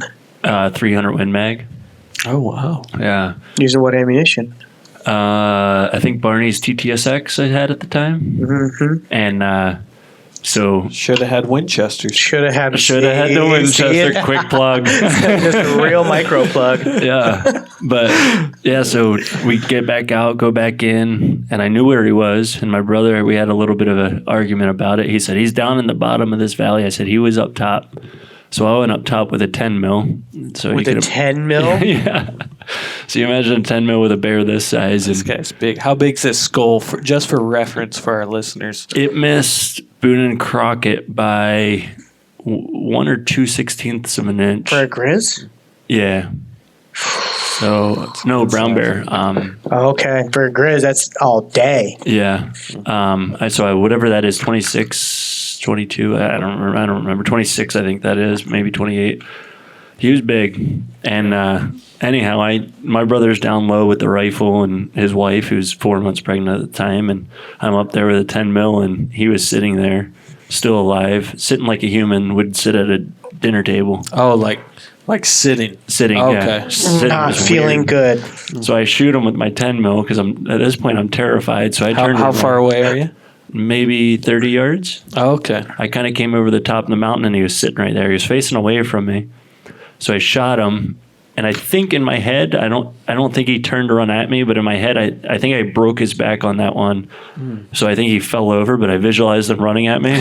So I go running down the mountain. I'm literally doing cartwheels, trying to get as far away from this thing as I can. And my brother's down low. It's real thick. He can't see anything. And he hears boom and all this crashing and running. He thinks this bear's on top of me. I'm rolling down the mountain. I hit a tree. I mean, it was a shit show. And my brother comes running up. He's like, what happened? What happened? What happened?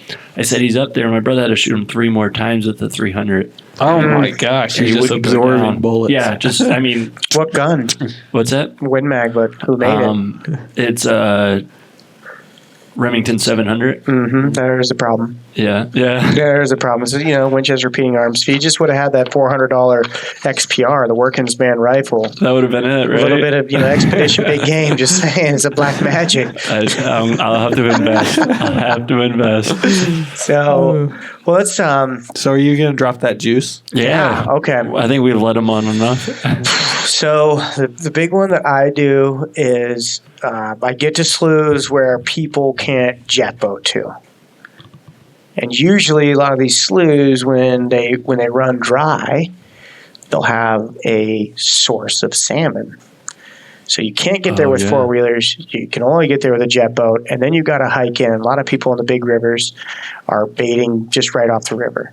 The key is to get in, and then sometimes the water will come up, and then you can get a boat in there. But if you take your boat in there, sometimes it'll drop. So if you have too big of a jet boat, good luck getting out. You better bring a raft, buddy. So the big key is to getting into some of these side sloughs where there is a population of salmon. Sometimes they get stacked in. Some of these little feeder streams where they're just going in. Especially, this is the juice. Silver salmon population. So silver salmon, when they come in, sometimes they go to different locations where there's not the red. So in the fall, just like you were saying, where are they in the fall? Well, you go into some of these places when everybody's moose hunting, you're like, oh man, there's dead silvers everywhere. Where are the bears going to go? They're going to go back to some of these sloughs, these no-name fishing spots. Nobody's even fishing there. There's a bunch of dead salmon stacked up, and fatties are in there getting fat. Like, oh wow, there's a lot of bear tracks in here in the fall. So if you bait there in the spring, the bears are already coming by looking for old dead stuff that they can chew up. A lot of those sloughs have some of the, when they drop, they've got like some fresh green grass in them. They're not just out there eating up the tubers.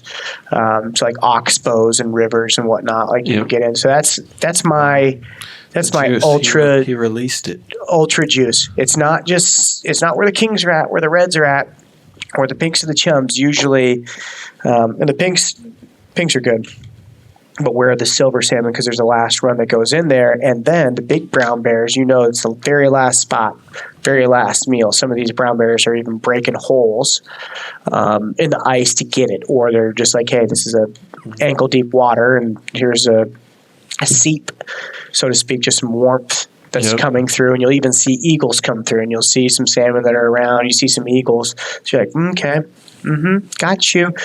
So that's my juicy little secret. That's a good location juice. Yeah, and then obviously the seasons close at different times, so some people just give it up. They're not even in there. But if you spend a lot of time in an individual area and you start picking up on special little spots, you could be 3 miles off and somebody's over there.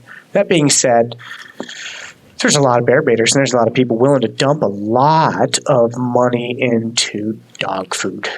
I hear popcorn works. So what's the best bait sources you? I don't even want. I know my wife is. I know my wife isn't looking. I know she's not listening. Probably even looking at her bank account, but.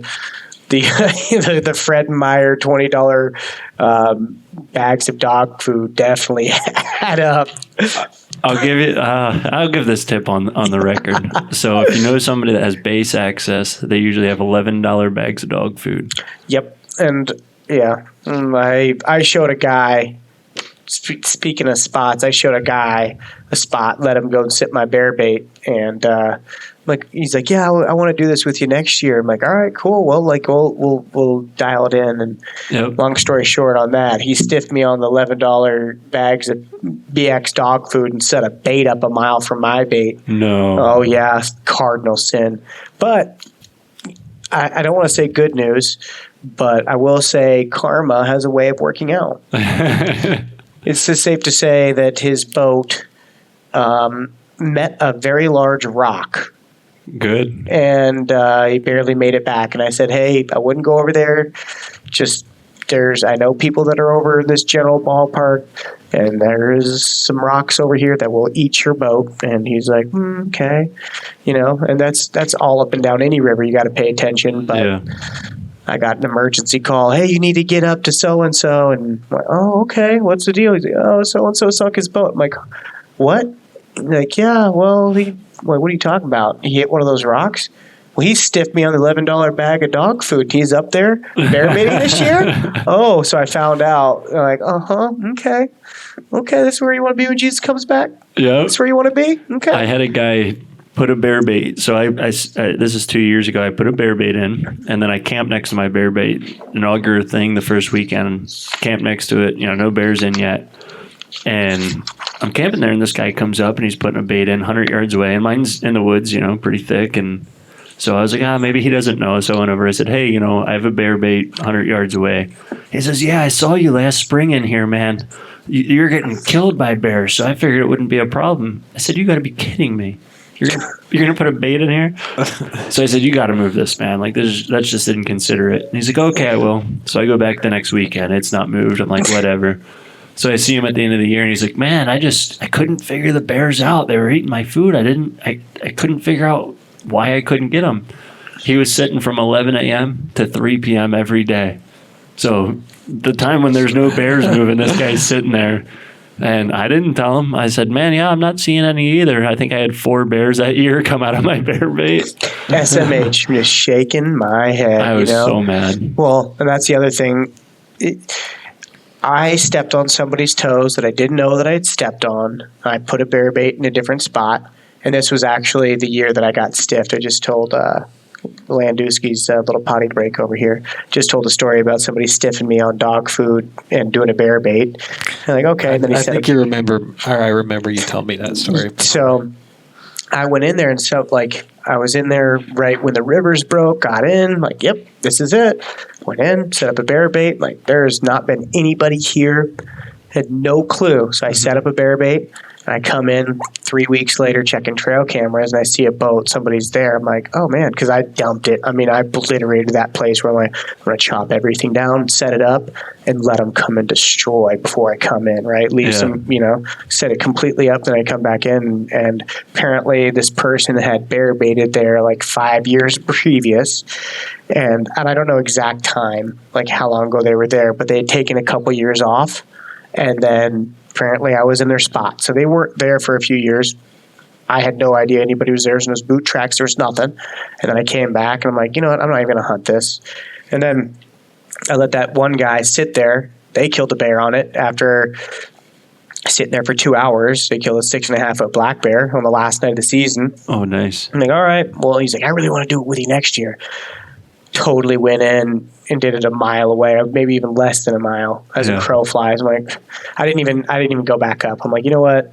I upset somebody. I heard it at a shop. I heard it somewhere that like I was stepping on toes. I'm like, you know what? I'm out. Like, I didn't mean to. I didn't know they were there. They had baited, years previous, but they took a hiatus, so I didn't know. I'd be like, man, you lost your spot. Yeah. If it's that extenuating circumstance. Well, I'm like, what am I going to do? Go and pull all my bear bait now? Yeah. Like all the food. I'm like, let them clean it up, and I cleaned it all up when I left, and I just like, I'm not going to go back. So if you're listening to this, sorry, man, didn't know. Not there anymore, but there's another guy. Not going to throw out any names, but it's just not how I roll. But usually what happens when you have a 2-bait situation, unless there's 2 people sitting at either baits, the bears will go, they smell you, they're smart. So that's where they'll, one bait, they'll go from one to the next. Yep. And they bounce back and forth. Yep. And the sow and the cubs, she'll go to the one that you're at, and the bear, the boar will be over here where nobody's at, and then they'll switch. Like, oh, come on. So I can understand why stepping on toes and bear baiting is a bummer deal. It's a bummer when people find spots not the right way. You didn't find your spot the right way, and you saw somebody was there, and you set up right next to them. That's a D move. That's a real big D move. And I think a lot of people don't realize how far the bears travel, or they just don't care. But like you said, there's specific areas. I mean, you can find them easily where there's a stretch of road and everybody's a quarter mile off, and they'll just bounce between each one. Yep, when nobody's there, they're just finding the bait where they walk down. You won't even hear them. Nope. You won't even hear them. They are silent. Silent, scary. It's weird how quiet big bears can be. It's really scary. People are like, you worry about bears? I'm like, no, man. Like, bear country, like, I'll throw in a towel and a PM if I can't sleep. I'm like, they don't want no piece of this. You give off like an aura, a vibe. Trust me, they don't want no piece of this. They know you're the alpha. They know you don't want a piece of this. Not on my worst day, pal. No, sir. So that being said, you guys cover common bait. I mean, basically, you get bread sources, you get your restaurant grease if you can. Some dog food is like the staple. We talked about cheap dog foods on base, and then like I hear people popping popcorn, but popcorn they can sit there. They're not going to get full up on that. They'll eat it all real quick. Dog food they're going to get full up on. Then they're going to go, if you got a stream real close, this is a great tip. They're going to go over. It's a salty food. Right? This candy, the Beta 907, the sugar, they're going to lick it up, be like, water. They go and drink water, come right back, lay down, get full, go off 200 yards, food coma like we all do. 3 beers and a full belly of Crunchwrap Supreme, just ready for a nap. Feel like Homer Simpson in the couch, just ready, So that being said, perfect. My one tip on actually hunting the bear baits, other than like some of the food sources, and big thing is just getting your food, a lot of it for cheap. That's just, where are you going to find, who are you going to finagle? And usually some of like the bakeries are like, yeah, you can come $100 a month, but you're taking all of it. We don't want to deal with anybody else. Take it all. So then they can say, hey, I've already got some guy and they're paying me for it. So they don't want to think about that, and that's up to everybody else to make your own relationships. My thing with the bears and icing a bear, I call it icing a bear, and this has not worked for the major that I've been after.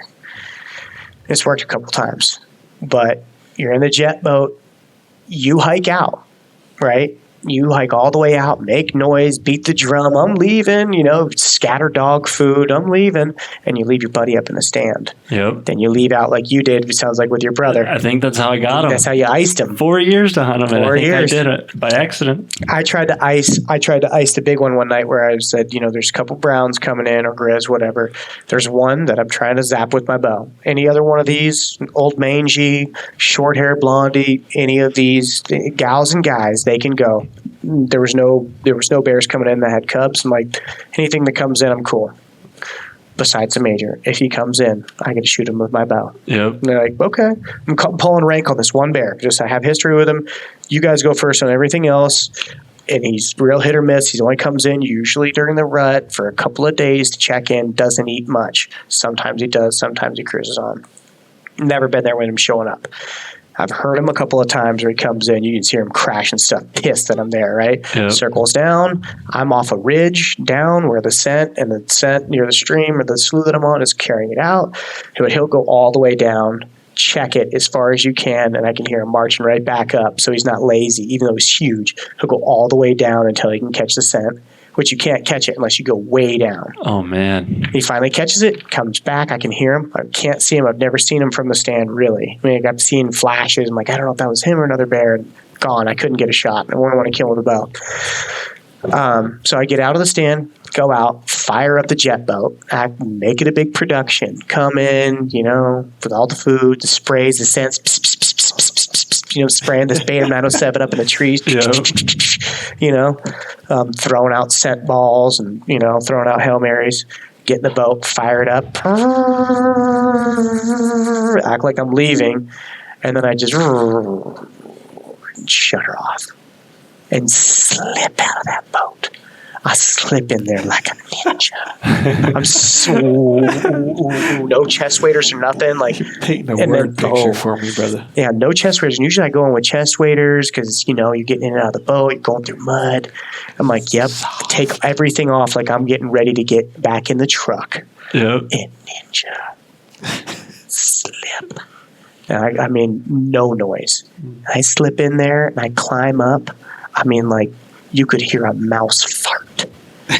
Like it is silent, and I climb in. I get into my stand. I climb over the other guy. There's no popping or creaking of the tree stand. I'm just looking everybody in the eyes, like give them that face, like just don't even cough, don't blink, Hold your breath.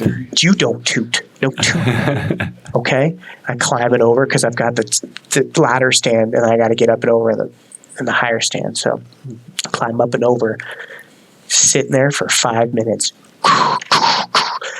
Here they come. First one in, it's Blondie, and I'm like, hey, if the big one comes, and anyone that comes in, shoot it, because you don't know if you'll ever see one of these brown bears. I'd rather have a dead brown bear than me with my ego zapping the major right now, any of these bears are going to be responsible for moose death. Like, whoever it comes in, first one comes in, it's the mangy, crappy bear, Like, yep. Well, I say mangy, crappy. Like I've shot them before as well. I'm just thinking maybe compared to this bear, it's not the same, right? But it's still a beautiful bear, and it's a blonde. It looks like this rug that's behind you. It's beautiful, but no major. No major. Still haven't fooled him yet. And then Cedric, I let Cedric. He was in the stand. He 300 WSN right there, man. There you go. Old trusty WSM. Put it down. Put him down. Winchester? XPR. the average Joe bro rifle. Doing above average things. And one shot. Dumped it. Did a front flip, and then it died, 20 yards behind the barrel. So you could have the best food source. Oh, yeah. But how are they going to find it? Okay, so... Call baits. Yeah, call baits. He just drops you. Go for it. Yeah, you hit me. Call baits. What is your choice? What do you use? Beta 907 as well. What's your formula from early to late? Changing it? Mm-hmm. You mean? Or you use the same? It depends. So I usually I hang a couple beavers too. So I got a guy in town, and $20 a beaver. Mm-hmm. So I hang 2 beavers, and really all they're after for is a caster is what they smell when they want all the fat of the beavers, because they're such high fat contact. Bears will love them. So I put 2 of those up and a skunk ball up in the tree. And that's a skunk ball? Are you talking the boar in the rut? Yeah, nasty boar? A nasty boar. Yeah. That is nasty. That's a Beta 907. Beta 907. People like, I don't want to put that. There ain't going to be no bear that wants that. And I was like, I'm going to throw this out at my test bait. And my test bait's my number one. Yeah. It's the number one after the stink bait, the nasty boar. I got sick the first time I got one. I put it in. I had my company car, and I had in the back of that thing, and I was like, "Oh no, it's not that bad." Like it was horrible, but holy crap, that was the worst thing ever. And then the neighbor's dog is like walking down the street, comes running over, like sniffing this thing. The lady's like, "That's my dog loves your house." I was like, "Shit." So true story, I had a brown bear in the backyard. I was out bear baiting. My old roommate, she was terrified of bears.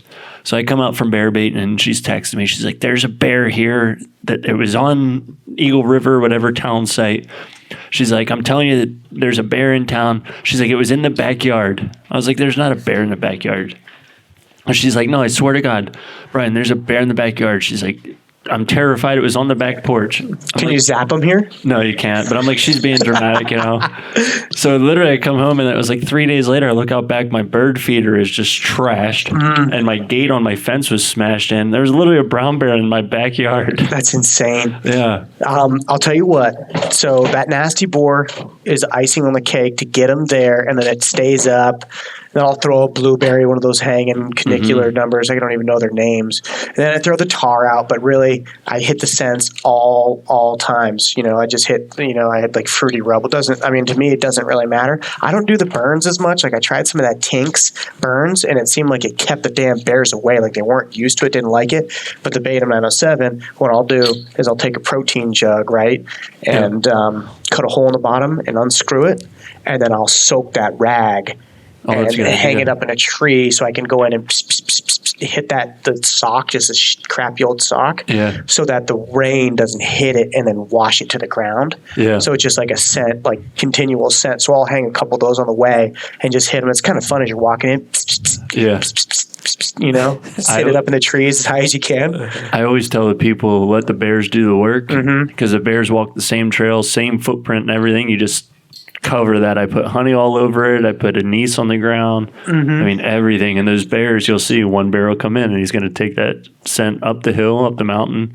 I don't walk around. I don't do burns because I actually almost burnt the entire forest down once. So coming clean. That is where you have to be very careful, those things. Yeah. I literally, I was terrified. The whole ground was on fire. I thought I was going to be that guy. Like, what was the big burn that happened last year? Oh, down in Copper River? Down on the Kenai, there was a big burn. You mean the major wildfire? Yeah, the major, huge one. I was almost that guy like 5 years ago. I was almost that guy 5 years ago that started one of those. I was like, oh, I'm not doing a burn again. Yeah, the burns aren't good. I don't even know. That's something that maybe we should put in the proposal, like no burning. Not like they don't really not work, but because of that, scary. Maybe the guy was a bear baiter. I'm not going to give that to Antis, though. It was definitely. Yeah. The end of May, I that's when I start using Salon Heat. Okay, yeah, end of May, Salon Heat. I basically use as much scents as you can possibly afford. Yep. That's sweet, nasty, everything. Yep, and then here's a good one with scraps. What you can do with the scraps, you can make like a jar of death, like a mason jar. Leave that bad boy out with some scraps. Yep. The meat I just made, I put the fat, and I've got a bunch of little coffee cans. Yeah. I have those too. Yep. Just around my house. And Jen's like, oh, should I use this for cooking? No. Oh my God. I'm like, that's not coffee. It's not coffee. Don't do that. Oh, yeah, my wife, her stink face. Do we really need this in the freezer? I'm like, yeah, we need this more than your breast milk. The baby doesn't need that much breast milk. Get these out. Make room for meat, okay? And stink bombs. I call them stink bombs. I don't even vacuum seal them. You vacuum seal them, and then you oh my God, it's bad. You vacuum seal them, and you leave them in a spot where the birds can't get them, right? This is key.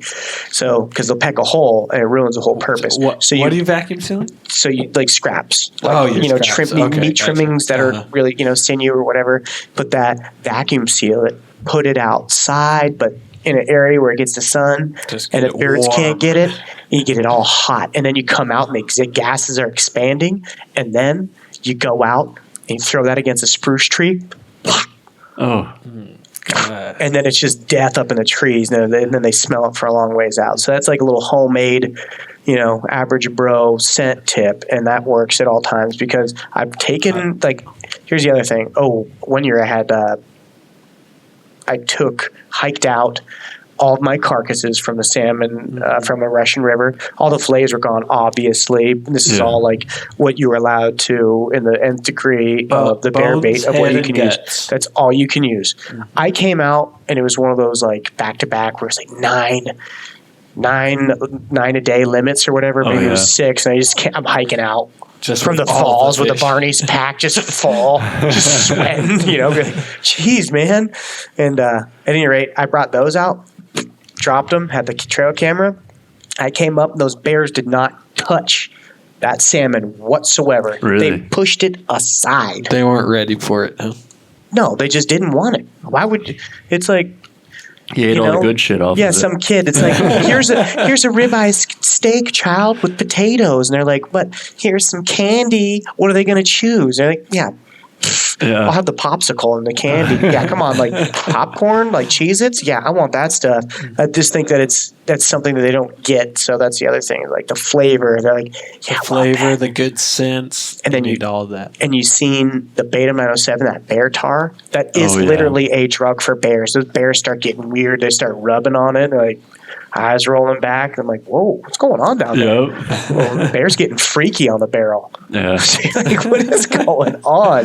And then they get it on their paws, and they're just like kind of wander off in a sugar stupor. Fat, dumb, and happy. Mm-hmm. And you're like, yeah, you grow. And a lot of the bears that come back to the baits, at my baits, like over time, it's a sow.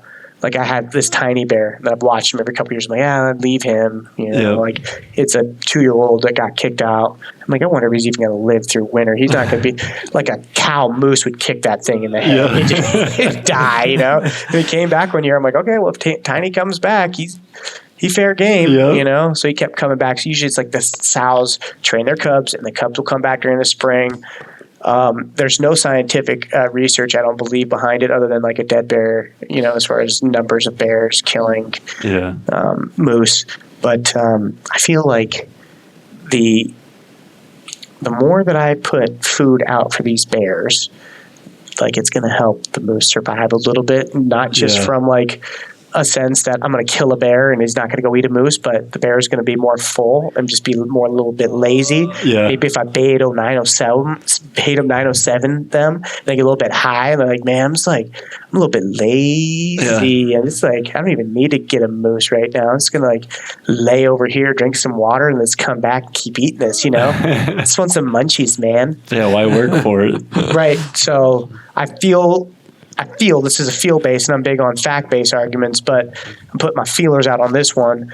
Maybe it's just to like make myself feel better for how much dog food I buy. I'm saving the moose, I'm saving moose with this 50 pounds. Not just am I killing bears, but I'm also saving other ones, So I don't know. I believe bear baiting's good. Spot and stock obviously is a lot funner. For me, just there's more. Same. Yeah. I mean, the thing I like about spring bear baiting is it's the break of cabin fever. Oh, absolutely. You're dying, get out. Gets you out there. Yeah, absolutely. Gets you out there. So once you guys do have some bears coming in, you got the scents, you got the bait, you got some bears. How do you know if this is a shooter? Oh, you're talking about judging bears. Well, any bear basically that can eat a moose or drag something down by its face and eat its guts out is pretty much a shooter to me. But if you're talking like trophy, that's just my thoughts on it. If you're talking about like a trophy bear and actually judging bears, like we could go into that. But really just I feel like a bear You say bear's a dead bear. And this is different because we had, Derek Blake on. Obviously, you can't shoot sows with cubs or cubs. We had Derek Blake on where he guides for brown bears, trophy brown bears, where that's not something that I've even done. I mean, I see grizzlies. I'm like, yeah, okay, there's an old one. He's talking about judging bears, getting a real good look at their claws before they shoot them, even though they know it's a big bear. I'm like, okay, I get it. The ivory claws. I'm like, yeah, I get it. But on the peninsula, you've hunted the peninsula, you've seen what a big bear is. I'm like, yeah, I'm not hunting a 10-footer here. I intentionally shot a sow over my bait the year she dropped her cubs because she charged me so many freaking times the year before. Oh, it was miserable. They mad. I'd go in there, she'd be trashing trees, huffing, running at me. And she came in and I was like, yup, I know your cubs ain't here no more. Yep. And I took it. She was a big bear. She was old. Her face was I don't know if another bear smashed it or what, but it was smashed in. Like the whole skull was smashed Well, in. she probably got beat up trying to she was save her cubs. bad girl. She probably got beat up trying to save her cubs because those big old bears, like even in Kodiak, that's a big thing. Big, the big boars are coming out and they're looking for food. And the first food that they have available is moose calves, weaker bears. And weaker bears are smaller boars, smaller females, and sows with cubs. They're going to beat her up. He's going to eat those cubs. That's his first meal. And then he's going to follow her around until she gives it up so he can breed her again. So that's how I say, like, yeah, dude, bears are bullies. They're mean. They're cool. They're beautiful animals. Like, so are wolves, but they're efficient. They are efficient predators. Yeah. And that's where I'm like, I don't, when somebody shoots a bear and they're like, somebody else may say, well, that's not a big bear. I'm like, I don't care, shoot man. what makes you happy. Yeah, man. Like, absolutely. Like, I don't know where you're baiting. I don't care, but you're obviously going to help out some critters in the individual area. Yeah. And Which helps if you have buddies or kids. If you're a trophy hunter, bring those people in that can just help manage it if you're looking for gigantor, you know what I'm saying? well, you run. I mean, if you kill a lot of bears, obviously you can't just kill them and do nothing with them. Like, there's rules and regulations of what you salvage. Absolutely. But how many bears can you German mount? I got all my hides just sitting over a post now. I was thinking the other day, I was like, I kind of want a bear coat because I got like fox hats and stuff. Like, I want a bear fur coat. I just think it'd be warm sitting on a bear bait in a bear fur. That'd be sweet. Absolutely. You be one with a bear. Yeah, just sitting up there. They're like, oh, look. Just Tim Wells him, stab him with a spear. But yeah, I say German mount. It's like, yep, you fleshed it or you just skinned it, took the hide, skull, rolled it up, put it in your freezer. Yeah. Bear meat's good depending on where you get it, especially if you got a gummy bear. Yeah. Oh, You feed it all the sugar, sweetness, and some bears that aren't on the salmon. Black bear is so good. Yeah, black Most bear's good. underrated meat in the state for sure. And brown bear is great too, man. You cut off some, some steak pieces, sizzle that, and butter, throw some garlic salt on it. Psh, Oh, yeah. you got a meal. Yeah. So I don't know. That's with trophy bears. It depends. We talk about like the bears on the peninsula. Obviously, the bears on the peninsula, bears on Kodiak. They're eating different supplies of food, so they're not seen as the same as like the South Central bears are. Kodiak. There's deer and there's goat and there's some reindeer, but the bears aren't knocking down the population whatsoever. It's winter that kills them down there on Kodiak. And then on the peninsula, there's big bears, and they do play a part in the moose, but there's not as many big bears. And so they manage them down there for trophy. Like, you can go down and register. I believe there's some tags, but it's every other, like, spring and fall, so they give them a break. So they're not killing too many bears. But there, you can see and, like, you can get a good population judgment. Here in the South Central, there's so many bears, and like as far as LiDAR, you couldn't even radar find these bears. Like, it's just thick, endless forest, and you can't get a good number on them other than like biologists can get pretty good judgment. But that's why they open up the predator management based on moose population. Like, well, what the heck happened? There was a huge die-off of moose because of weather. There was too many of them, or because of the bears. We need to let these moose rebound, otherwise we're going to have a 5 to 10 year period of very little moose hunting and a lot of upset Alaskans. Yeah. So I think though with bears is it's one of the hardest animals to judge the size of, Especially people that don't spend a lot of time around bears. or sex. I mean, shooting a big sow. Some people are like, oh yeah, I knew it was a sow. They're like, no, come on, man. Like, it was hard for me to tell, and you're sitting next to it. Yeah. So I think with sows, the biggest thing is their face just looks round and furry.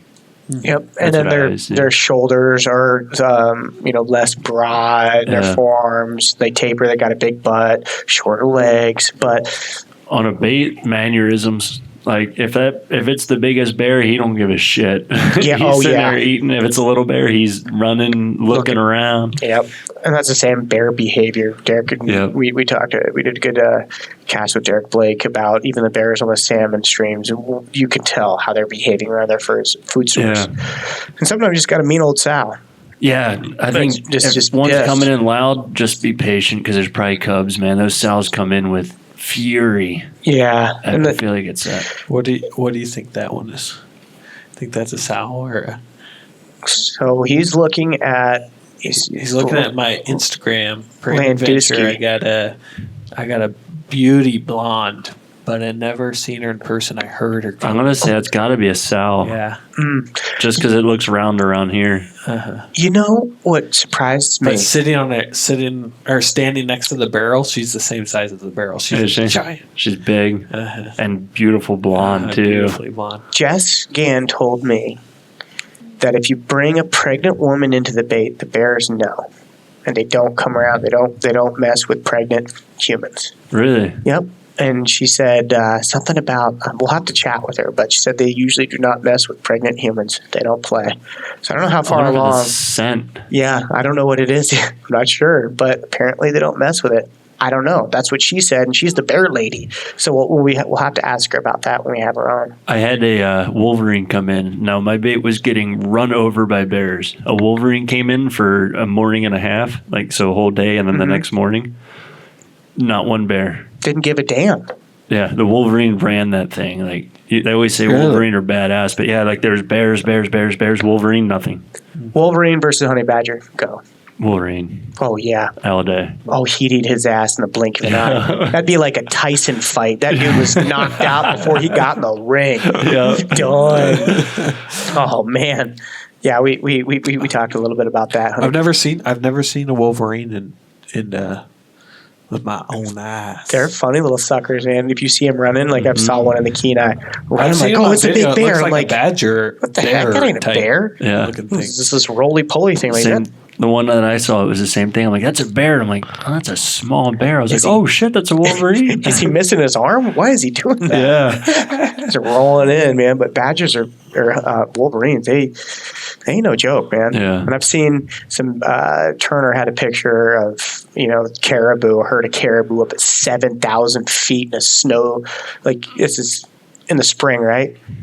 Here's a Wolverine that's drug one down by the face and herded up in 25 Just or so. ferocious. Yeah, Little- just drug one down 7,000 feet, herded up a group of caribou on the side of a mountain in sheep country. Oh, in the wow. wintertime, just drug one down. No big deal. I'm just going to eat. Hungry. I'm hungry. I was going to go up here 7,000 feet, go ahead and eat one. Wow. I'm not hibernating. I'm here to have stuff up, dude, and eat. Wow. Beast. Jeez. So, Well, we're about at the 2-hour mark. So Yeah. we didn't get quite to the moose or goat story, but I'm well, going we to take. got a little bit of moose. We got a little bit of moose a moose little in. bit. We'll just have to come. We always do this. We're like, man, we pick out our favorites.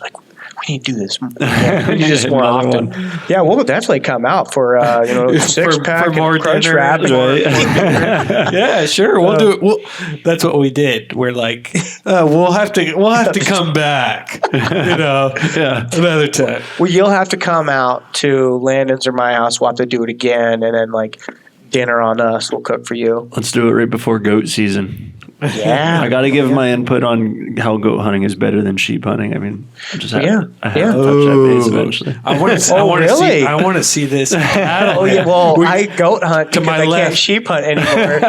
To my left, we got the sheep hunter.